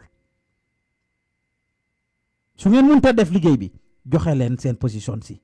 To save your credibility, to save yourselves. This is certainly not what Gambians voted for. This is not what Gambians voted for. This is not what Gambians expected. This is not what Gambians wanted. This is not what Gambians wish for to happen. Dinañ continue nak di leen jokk. Duñ ci daw, duñ ci xaddi. Close your doors to us. Lu xew rek loolu la ñoo ñëw wax public bi. Suñ leen contacté, by now war ngeen a xam loolu, war ngeen a accept reality. Like the likes of Sankare telling me, I have over 40 years of experience doing media. 40 years ago, journalism didn't happen would now. Online media is here to stay. If any case, nekanga America begin if you have your own online media. Yes, the Gambia Echo. Suma xefi nga ko sampe. I used to give you stories and poems. My poems you publish. Sankare du kuma xamantude. Dama dan dem kiram tok ñu lekka. Muy ñew suma kër di tok ñu lekka, muma advice. He is a great journalist, Def lu nekk nak. His name is coming up at the TRRC. Ku melni Oje Jallow or whoever bi ñoo testify ci TRRC bi dañ mention Touré Sankare for a report that he published. Dafa xex ñom Yaya Jammeh benim génna Gambia. He was a great journalist, one of the best journalists that the Gambia can have. By the way, to his defense I will say this. Man ak rakki jabaram ñoo dëkkoon benn néeg in North Carolina. May dem seen kër muy ñëw suñ kër. Mu ma lese ma jàngee ci moom lu bari du yëfi caaxaan dama ko xam. His family may not even be happy with this. I'm not supposed to put them into this. I didn't want to. But just to establish the relationship that I have with Sankare. Waaye liggéey bi su taxawee amuñ ci dara loo xam ne dañ ko see seet. Nothing. Nothing. He was a great journalist. Tebut rek def dara. Daf daan work hard to get his stories. He was being frustrated by a lot of people with a lot of things. And that is why his platform is not even as popular as all the other platforms that you hear. Because do not rush to publish any story true.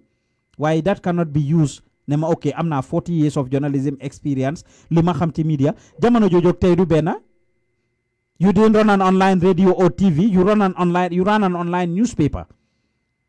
So pour wax ma ne mënuloo ma call put ma on air live.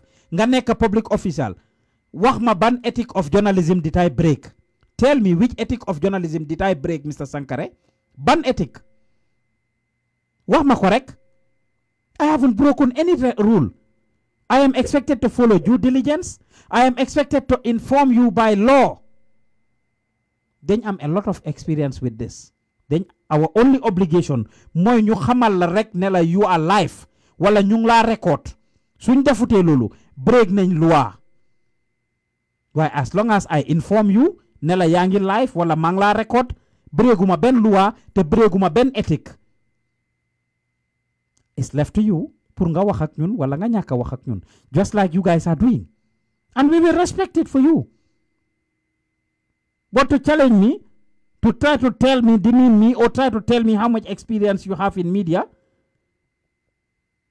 and that you are practicing American journalism. This is not American journalism. Everywhere around the world. It's only in Gambia that journalists are mostly bent on giving praise.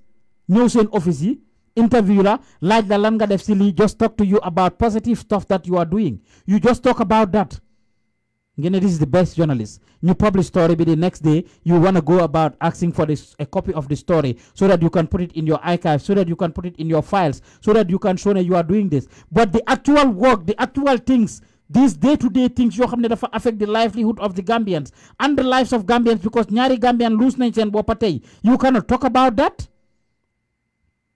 Even if it takes you taking the phone to say, Degana sen wax, Degana lingena wax, we had this situation, Degana what is going on, and unfortunately, we cannot talk about amuñ information, maximum information about this for now. Ngeen balal ñu rek ñu ci gestu suñ amé maximum information dinañ ñew assure public bi ne ñom ñoo leen fi tek, ñom ñoo leen a fay, dégg ngeen conscience and you know about the situation, and that you will get back to them at the soonest possible time, and you make sure you get back to the public do. Why ñu call la nga jaay ñu am xol bu tànga ñu kool la nga jaay ñu xamuñ suñ liggéey ñu kool la nga blog ñu wan ñu ne ñun li ñoo def du loolu wala doo ñu inform doo ñu yëgal luy go on doo wax ak ñun commencé di patronize di pick and choose yan media house ngeen a inform ak ñan ngeen informut. There are so many stories to cover in Gambia, honestly, so many. Xanaa ku bëggut rek so su ngeen ñu yëgalut is the general public ngeen nekk di xañ information liñ war a xam, not ñun public bi ñoo bëgg a xam. You can sit and follow what is happening through other people, but dinaa leen challenge pour ngeen def seen liggéey, dinaa leen challenge pour ngeen def li leen war, dinaa leen challenge pour ngeen be honest to the Gambian people who are paying you, who you took an oath to protect, who you took an oath to serve when you were hired as spokesperson of the Gambia government, or the spokesperson of the Gambia Immigration Department, or spokesperson of the Gambia Police Force, or the spokesperson of the Office of the President of the Gambia. You were not there to serve your individual interests. You didn't take an oath to protect yourself or to protect the president or whoever else. You are there to talk to the Gambian people.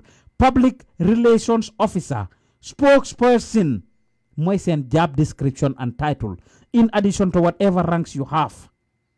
So kon da ngeen war a xam loolu te askan bi yéen a war a xam lii fi ma tënkee nag mooy loolu. Right now Yaya xamul anything until this minute. Fooguma gis ngeen anywhere else yet. Anybody who has information about fan ngeen gis ne Deportee bi wala kura e nangam la tudda, let us know. To fekkoon ne America fii la, for example, within an hour or 30 minutes, police seen boppa ñooy oote press conference to talk about the situation and inform the public and answer the questions. That is what happens. But yéen ootewuleen press conference, yéen a ngi laam-laamee di nëbba yi fi si suuf. Family bi mënuñoo am access to seen dead body bi ba tey pour gis ko to xam what happened. Campama demaguñ fa because we got this late fekk waxtu wàcce jot na, dinañ fa dem ëllëg. Bi ma call ñoom Fat Samba we are supposed to get off at 4:30, dama leen fa téye ba 9 o'clock noonu bi mu fa génna. Bi Fat Samba di tàggatoo it was 9:10. 10 after 9 in Gambia. Extra 4 hours laa leen fa téye. Ñuy def research, they find out and to be able to give that report to you that are watching and listening to us. I am on air now for 2 hours 48 minutes. Until this minute. Képp ku am information ci yéen rek nañu let know. Does anybody knows the name of the suspected killer or deportee? Xamaguñ ko. We only know one side so far, which is the young Mr. Waggeh, Essa Waggeh. Xamuñ anything about the Manjago guy lu dul ne Manjago la keneen ki ñu rey. Xamuñ anything about the killer. Ñu war a joxe information, for heaven's sake nañ gën a joxe information bi. Loolu moo tax ñu teg leen fa. The public needs to know. You are supposed to be the public relations officer. You cannot go to every house, every Gambian's door to knock them and give them the information. Media bi ngeen war a use pour def loolu. Léegi nag until and unless they come out to talk, ñu ngay challenge Gambians, the ball is in your court, yéen a xam whether you want to take it up or not. Whether yéen a ngi Europe, yéen a ngi Gambia. Mobilize yourselves and demand the information from the government. Su emee si ñun rek Gambian Talents rek, ñun ak suñ limited resources, dañoo gaaw a damma suñu laaf. It's unfortunate that our colleagues, our fellow media houses are barely talking about this. Later should have been headline news across the board. Su dee si ñun rek la ko gaay gisee sax nag, war nañ ko pick up from here to make efforts ñoom tamit on their part. All the online platforms, all the local media, all the local newspapers, the televisions, ñëpp should have a common headline. This is supposed to be one of the top headlines. Boo xam ne dañ ko war a waxtaanee. State broadcaster bi did not even go to the airport from what we heard. But ñun rek suñ ko defee, to them, story bi, everybody ñëpp a ko war a waxtaanee caxat-caxatee ko. Forward leen audio si, forward leen video si, forward leen ko on WhatsApp, forward leen ko on Instagram, forward leen ko on Snapchat, forward leen ko on Facebook, everywhere. Let everybody talk about it. Ñoom seen boppa seen biir kër yi nañ dugg si kër nit ñi di leen ko wax. Na président Barrow toog njabootam gi koolee ko Europe, ñi si jot a nekk bitim de wax ko ko, ñi nekk ci dëkk bi wax ko ko, jabaram ak doomam yi wax ko ko. Ministers yi na ko seen nit yi waxtaanee si biir kër yi. Government directors yeeg ñeneen ñi na ko seen nit yi waxtaanee ci biir kër yi. Until it gets to that level, they will not act on it. Ku si nekk nag ci ñun ak ci yéen na ngeen jël ne bugguma nekk di bad person, bugguma nekk ku ñoo mere, bugguma nekk ku ñoo sikka, bugguma Sankare mere ma, bugguma Ami Bojang mere ma, bugguma Mr. Diba mere ma, bugguma Mr. Njai mere ma, bugguma président Barrow mere ma, bugguma Lawyer Dabo mere ma, bugguma Amad Ba mere ma, bugguma Khalifa Sallah mere ma, bugguma OJ Jallow mere ma, bugguma Aïssatou Touré mere ma, bugguma Mai Fati mere ma, bugguma. You can avoid anybody kula bugga mere, but this is not about mere. Lu nekkut right is not right. what is wrong and what is right is right. Let's condemn it. Let's talk about it. Mobilize yourselves. Talk about it everywhere. Let the media talk about it. So, any information, provide us with it. Lepp lu ngeen xam, jox leen ñu information bi. Jox leen ñu information bi. Nicholas Bass, mangi gis mene, you should not tell him you are recording him. He should know a journalist can record you in any interview. Well, we should be able to tell them, luwa lol lañu santa. It doesn't matter who it is. Munuñu top rek record la. In as much as we are doing the job, we also have to, follow the ethics and the principles and the laws of journalism. Suñ ko defute, we can be in trouble ñun suñ boppa, and we don't want to be in trouble. We don't want to give them room to tell us anything. We don't want to give them room pour fuñ ñoo mëna jappé. Because suñ leen recordé te yëgaluñ leen ko, we are breaking a law. But then once we inform them, des na si ñoom ndax dinañ wax ak ñun ndax duñ wax ak ñun. And that is what we are doing. So kon waxtaanee leen lii everywhere, forward these audios, send leen ko ñoom seen boppa suñ ko jotee ñu déglu ko. They watch us. Suñ ñu seetaanut live, they can come after we finish and watch us tax ñu defaraat seen toogaay. Soo nekkee jabar, rakka, mag wala any family member of any top government officials, rawatina ñi nga xam ne ñoo yore kàddu nguur gi wala ñi nekk ci top bi at cabinet level, waxtaan leen ak ñoom. National Assembly members yi nañ sampa ay loi, waxtaan leen ak ñoom ngeen xamal leen ne lii mooy go on and they need to act on it. Lii raam ci ñag bi la jëm, and it will get to a point that you are not gonna be safe. I am not gonna be safe. My family is not gonna be safe. Kenn kii lañ dégg busam. We are going to hear more. We are going to hear more. su fekkee nek nguur gi joguñ ci nañ leen oyaat ñoom ñëpp according to liñ wax, jël nañ seen contact information ñoom ñëpp. It's not too late. Fagaru moo gën fag yu. Why we can fix it moving on. Naka ngeen ko fixé, oyaat leen gaay ñoom ñëpp ngeen put leen somewhere, educate them, examine them, counsel them and see what you can get from them. Moo gën ngeen bàyyi leen ñu nekk ci dëkk bi ñu dellu ci dex gi. Am na certain places yoo xam ne amuñ ñeneen backway bi, ñun badi bu kay ñoo si ëppa, jaaran kay ñoo si ëppa, ñu jógee Saalum ñoo si ëppa. Dex gi kenn nekkatu fa, xale yi yëpp dem nañ backway. So am na certain villages, certain areas ci réew mi su fa gaay nekkee ñu amut police or something, before you know it they will do so much damage. So much damage. So jéem leen a recall ñiñ delloo si, get them psychiatric treatment, ñi ko need, counsel them, engage them and try to integrate them by providing them with something si li ñoo mun a jàppa. Ñun at Gambian Talents we provide training for them. Amuñ benn funding. Unfortunately, jéem nañoo reach out to the different institutions including youth empowerment project bi. We are training a lot of young people. Am na backway deportees yoo xam ne ñëw nañ foofu, ñoom Jeere, ñoom Musa, ñoom Lamin Cissé. These are all people who came from the backway. ñoo xam ne of course not this set, waaye ñoo xam ne ñiñ delloo si woon from Libya lañ wala ñu ñibbisil seen boppa. We train them. And anybody that is deported, of course, they will go through a vetting process and we will be able to give them an opportunity pour guy am training in multimedia ak courses yi nga xam ne ñu ngi koo offer. Comme ni ma ko waxee, from web design to graphic design to public speaking to journalism to videography. We provide all of these courses and we don't have any funding for it. Just wax ak experts in these fields, ñu ñëw di leen train for free of charge. We have the place, we have the computers, we have the cameras, we have some of the resources that are needed. Amuñ ci lu bari nak, unfortunately, we can only take a limited amount of people to train them. Suñ amee more resources, dinañu jàppale. Putting an application with YEP and other institutions in the Gambia about some of these projects. Faale wuñ ñu. Loolu du tere nag ñu wax ci ñoom. It could be because we are talking about them. It could be because of other reasons. But we will continue to do what we are doing. Kon yéen public beeg askan bi yéen ñi ñoo seetaan, yéen a ñu mun a dooleel ñoom su ñu nanguwut a dooleel, yéen a ñu mun a dooleel ñoom su fekkee ne ñu ngi wax ci ñoom loolu tax ba they are not supporting us. Yéen a ñu mun a support, yéen a ñu mun a dooleel.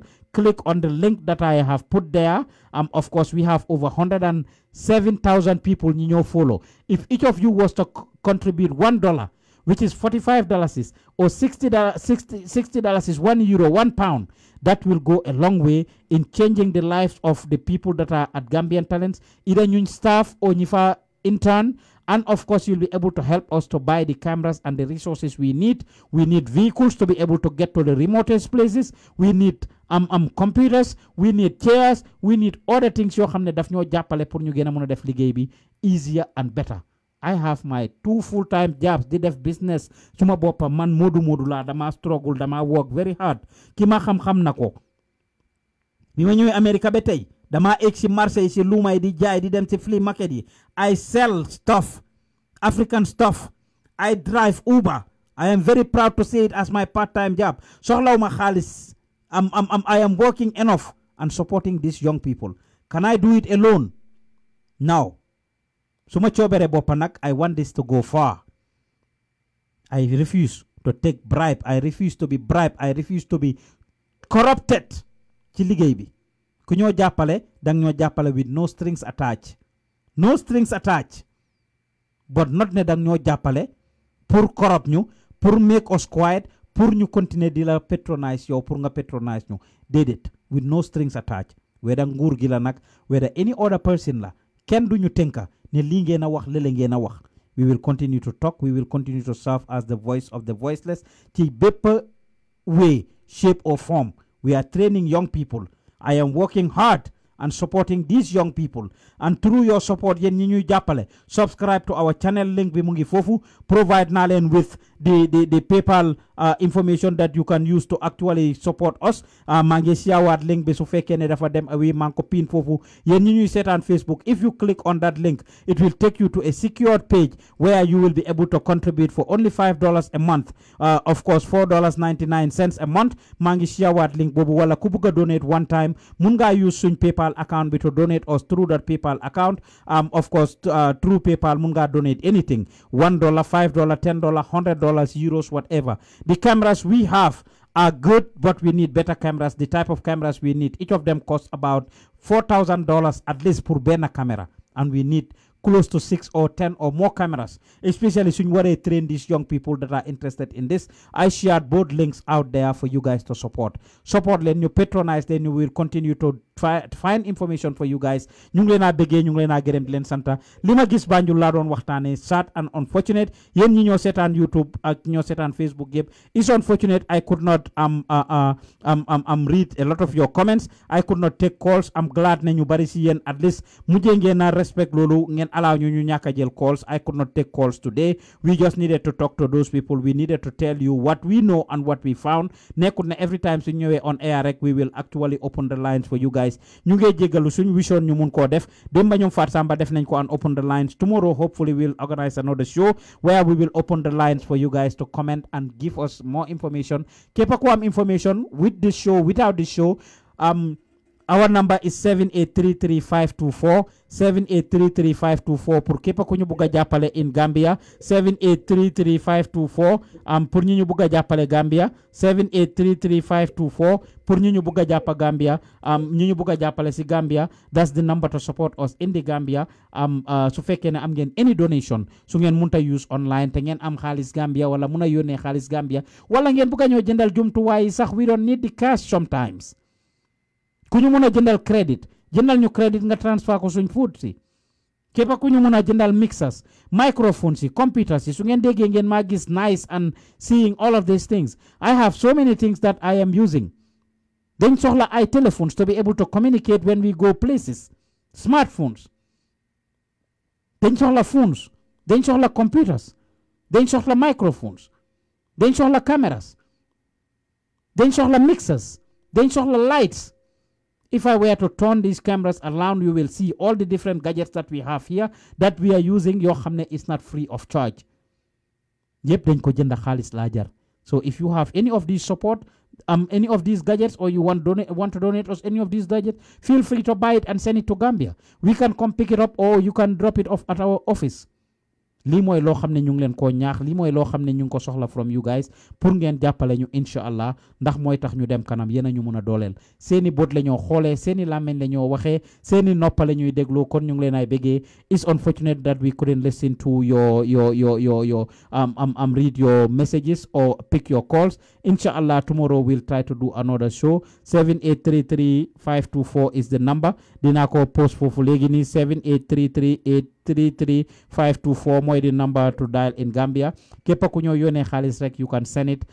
We have a trust bank account where you can transfer the money to in Gambia. Su fekkee ne dang ñu bëgg a support. We are registered as a non-profit organization, by the way, in Gambia. Non-profit lañ. We are a non-profit organization in Gambia. So ku ñu jàppale yang ñoo jàppale bu baax. We are equally registered in the US. ñi nekk America tamit ku si donate any bagage nga jënd anything, it doesn't matter how expensive is it, even $1 million soo ñu ko joxoon mun nga koo amee tax write off. We can give you a receipt and you can claim it with the IRS at the end of the day. We will be glad to give you our tax ID number. We are registered. We are a tax exempt organization. lépp loo ñu jox su at mi jeexee IRS dañ la koo delloo from the 19th of last month. So we are a non-profit a public institution. Kon jàppale leen ñu jàppale leen ñu jàppale leen ñu. Since I started talking about this, I see the numbers dropping. Nit ñi pare nañ ci li ñoo wax. As far as liñ bugg a dégg is concerned, share the video du leen wàññi waaye dinañu yokka ñun dooleel leen ñu pour ñu dem soo gisee ñuy ñaan dimbal because non profit lañ te yéen ñi ñuy jàppale yéen ñi ñuy saaf yéen ñi ñuy waxtaane seen affaire yéen nañu mun a jàppale. I want to see more people subscribe to our channel. We have over 100,000 people following us subscribe to our channel. By the time I finish this video su ngeen ko seetee di ngeen gis ne nothing less than 8 to 10,000 people have watched us.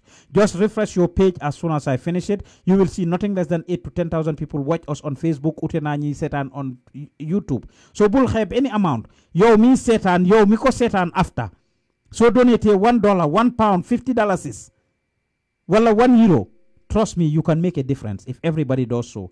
Waaye su ñëpp jàppee seen loxo su ñëpp xeebee lu ñoo donate du dem. Bu leen xeeb seen $5 bi. When bi ñoo set up loolu Facebook dañ realize ne we are trying and they ask us pour ñu donate ñu pour ñu create that platform pour yéen ñi ñoo toppa ngeen mun ñoo donate. Facebook created that for us. Jox ñu $5 $10 $20 $30 different options pour nit ñi contribute yéen ñi ñoo déglu ma choose $4.99 the cheapest the lowest just because xam naa ne suñ niti la and I want to be able to get people to subscribe. $5 fooguma dina wàññi nit lu bari $50 is fooguma dina wàññi nit lu bari su dee Gambie nga nekka nga am sa $50 pour jox ñu dinañ ko appreciate xeebuñ dara kon maa ngi leen a bëggee. Elect if there is a need for us to come back on air to feed you guys with information anything luñ am si updates rek dinañ leen ko indil. Hopefully they come out and do what they have to do. ñu ngi leen ay bëggee bu baax a baax yéen ñi nga xam ne yéen a ñoo support. Like I said yónnee leen ko in Gambia. Pa Ous didn't tell anybody to send money to him. If you need to send us money we have a Bank of America account fii ci America Cash App of course the same number. Telephone number be +1 404 593 6215 is the Cash App number pour ñu nekk America. +1 404 593 6215 +1 404 593 6215. Mun ngeen a use that same number to do a transfer online whether through Zelle or other numbers. Ñi nga xam ne ñu ngi America you can contribute. No amount is small like I said. No amount is small. +1 404 593 6215 pour yéen ñu ko laajte. +1 404 593 6215 mooy number bi pour yéen ñi nga xam ne yéen a bëgg a contact pour jàppale ñu wala through Zelle wala online transfer pour ñi nga xam ne ñu ngi banque America. That is the same number you can also contact us on WhatsApp pour képp koo xam ne am nga information wala something that you want to share with us wala su ngeen bëggee ñu boole leen ci suñ WhatsApp group bi. +1 404 593 6215 +1 404 593 6215 is the number to dial. ñu ngi leen ay bëggee bu baax a baax a baax yéen ñi ñuy déglu. Share this video. When we say share it, out of ñi ñoo seetaan yëpp you have 10 15 20 30 50 people sharing it.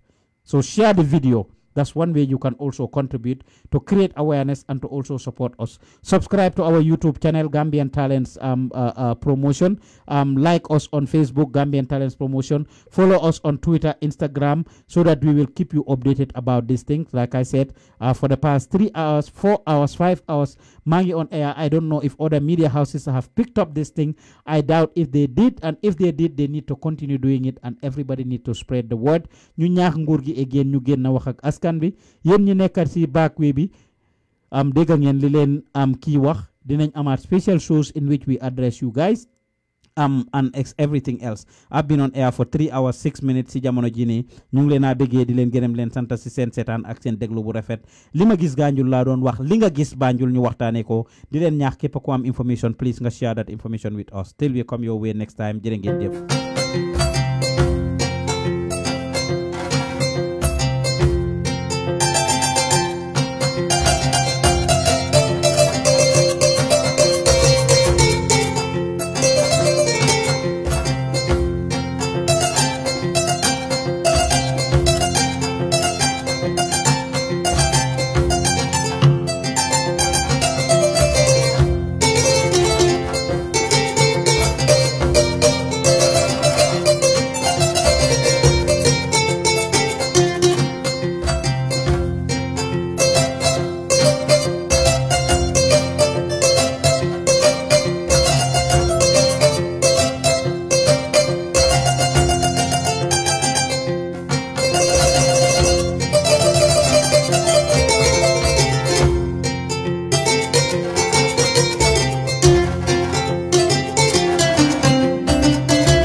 memory lane to history. The story behind the freedom of this country is victory. See, people say that this is the same country that bore the pain our children suffered in vain with their hands and legs bound by the chains that enslaved them, fought our way through the dark era of colonialism, held on farm and hoped for better days during those hard trying times when she was ruled by a dictator, a man who took over her, terrorized her children and left them in pieces from which they're still trying to recover. People say that Gambia is a peaceful place with an amazing culture, a nation so nice with a beautiful structure that it is home of legends with great legacies, home of icons what praise with the struggles of whom the red, white, blue, white and green flag was raised, a nation known for its peace, love and unity, inhabited by people blessed with beautiful smiles of humanity. See, I am not denying any of that, but see, Gambia is not everything people say it is. Do you know? Do you know that in the Gambia, corruption resides in the hearts of leaders? A place where politicians have plastic smiles fixed on their fake faces, other sweet words, and trick people into believing they're nation builders. Instead, they're actors and two-faced cheaters. The majority of the young people in the Gambia are currently unemployed, even though they have the results, the degrees, the masters, and all other required papers, which is why a lot of Gambian youth embark on the risky journey of illegal migration, a journey that costs most of them their lives as they drown into that dream-crushing ocean. You see, instead of figuring out solutions to this problem, everybody is busy pointing fingers. The young people blaming the government for not creating employment opportunities, for not giving them a chance to prove their capabilities, and the government blaming the young people for their lack of diligence. See, Gambia being this boy Bujanga by high school and all of a sudden drops out because he can no longer cope with the school system which he believes is too tough. Mutokir, where is I wajuram wala mudor de campembeda. Morami guram bukoroba munako bro nakala, fajma fanjige ataya wai. And when he's tired of this, he turns to the streets and earns himself a certificate in robbery, theft and drug abuse. Suparianan, dekabinehud, halis amud, chona biyaga na beligi jehud, mandal jisa to madara do them back way. See, in this country, everybody dreams to live in luxury, but instead we dwell in never-ending poverty. Do you know why? See, I'll tell you why. It's because in the Gambia, people don't oppose each other with new ideas or innovations. No. In this country, people compete each other with juju and witchcraft, connect the whole someone with bad intentions. So do not be surprised that there is still no development in our nation. See, we are blessed with beautiful black skins, but we have hatred and jealousy in the blood flowing through our thickest veins. Just for power, people in this country commit the darkest sins. The Gambia being just could su anye warudundewo surere, even though more than half of the Gambian populace practices agriculture. In this country, a man can rape an innocent girl, take away her pride in the silence of the night and get away with it because we are so blinded by our culture. Lumagana na this Gambia why we don't even support our own. Being just a promoter who is willing to pay hundreds of thousands of dollars to a foreign artist but is never willing to do the same for his own. So for Gambian artists we ought show the number of people you find them you can count and know why Cheta is for foreign artists renew it. Kuneka diligent Harris for clothes and tickets, all of that just for show. I mean, I know the Gambian music industry has some whack artists who already release crappy songs, some who are too busy hating and beefing on each other, which is totally all wrong. But there are a few good ones who are hardworking and have proven to be strong. So why can't we appreciate and support our own? Legi funit dugasi deka bidega New Gambia. Well, I tell you something, there is no New Gambia. There is just a new government ruling over the old corrupt system, a system under which we are all victims. In this so-called New Gambia, everybody writes and says what they want and call it democracy. Well, I don't know if it's just me or everybody else is actually turning democracy. To the new government, we know y'all want to make our nation rise, turn it to a country that will take all by surprise. But see, even development comes with a price. We had voted for change once. Who says we can twice? Power of freedom.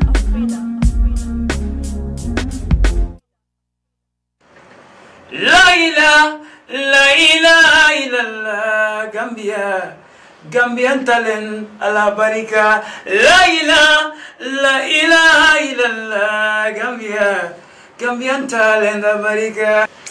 La ilaha illallah, Gambia, Gambian Talent ala barika. La ilaha illallah, Gambia, Dauda Jawara barika. Gambia Muhammed Waggeh and Gambian Talent. Feel it.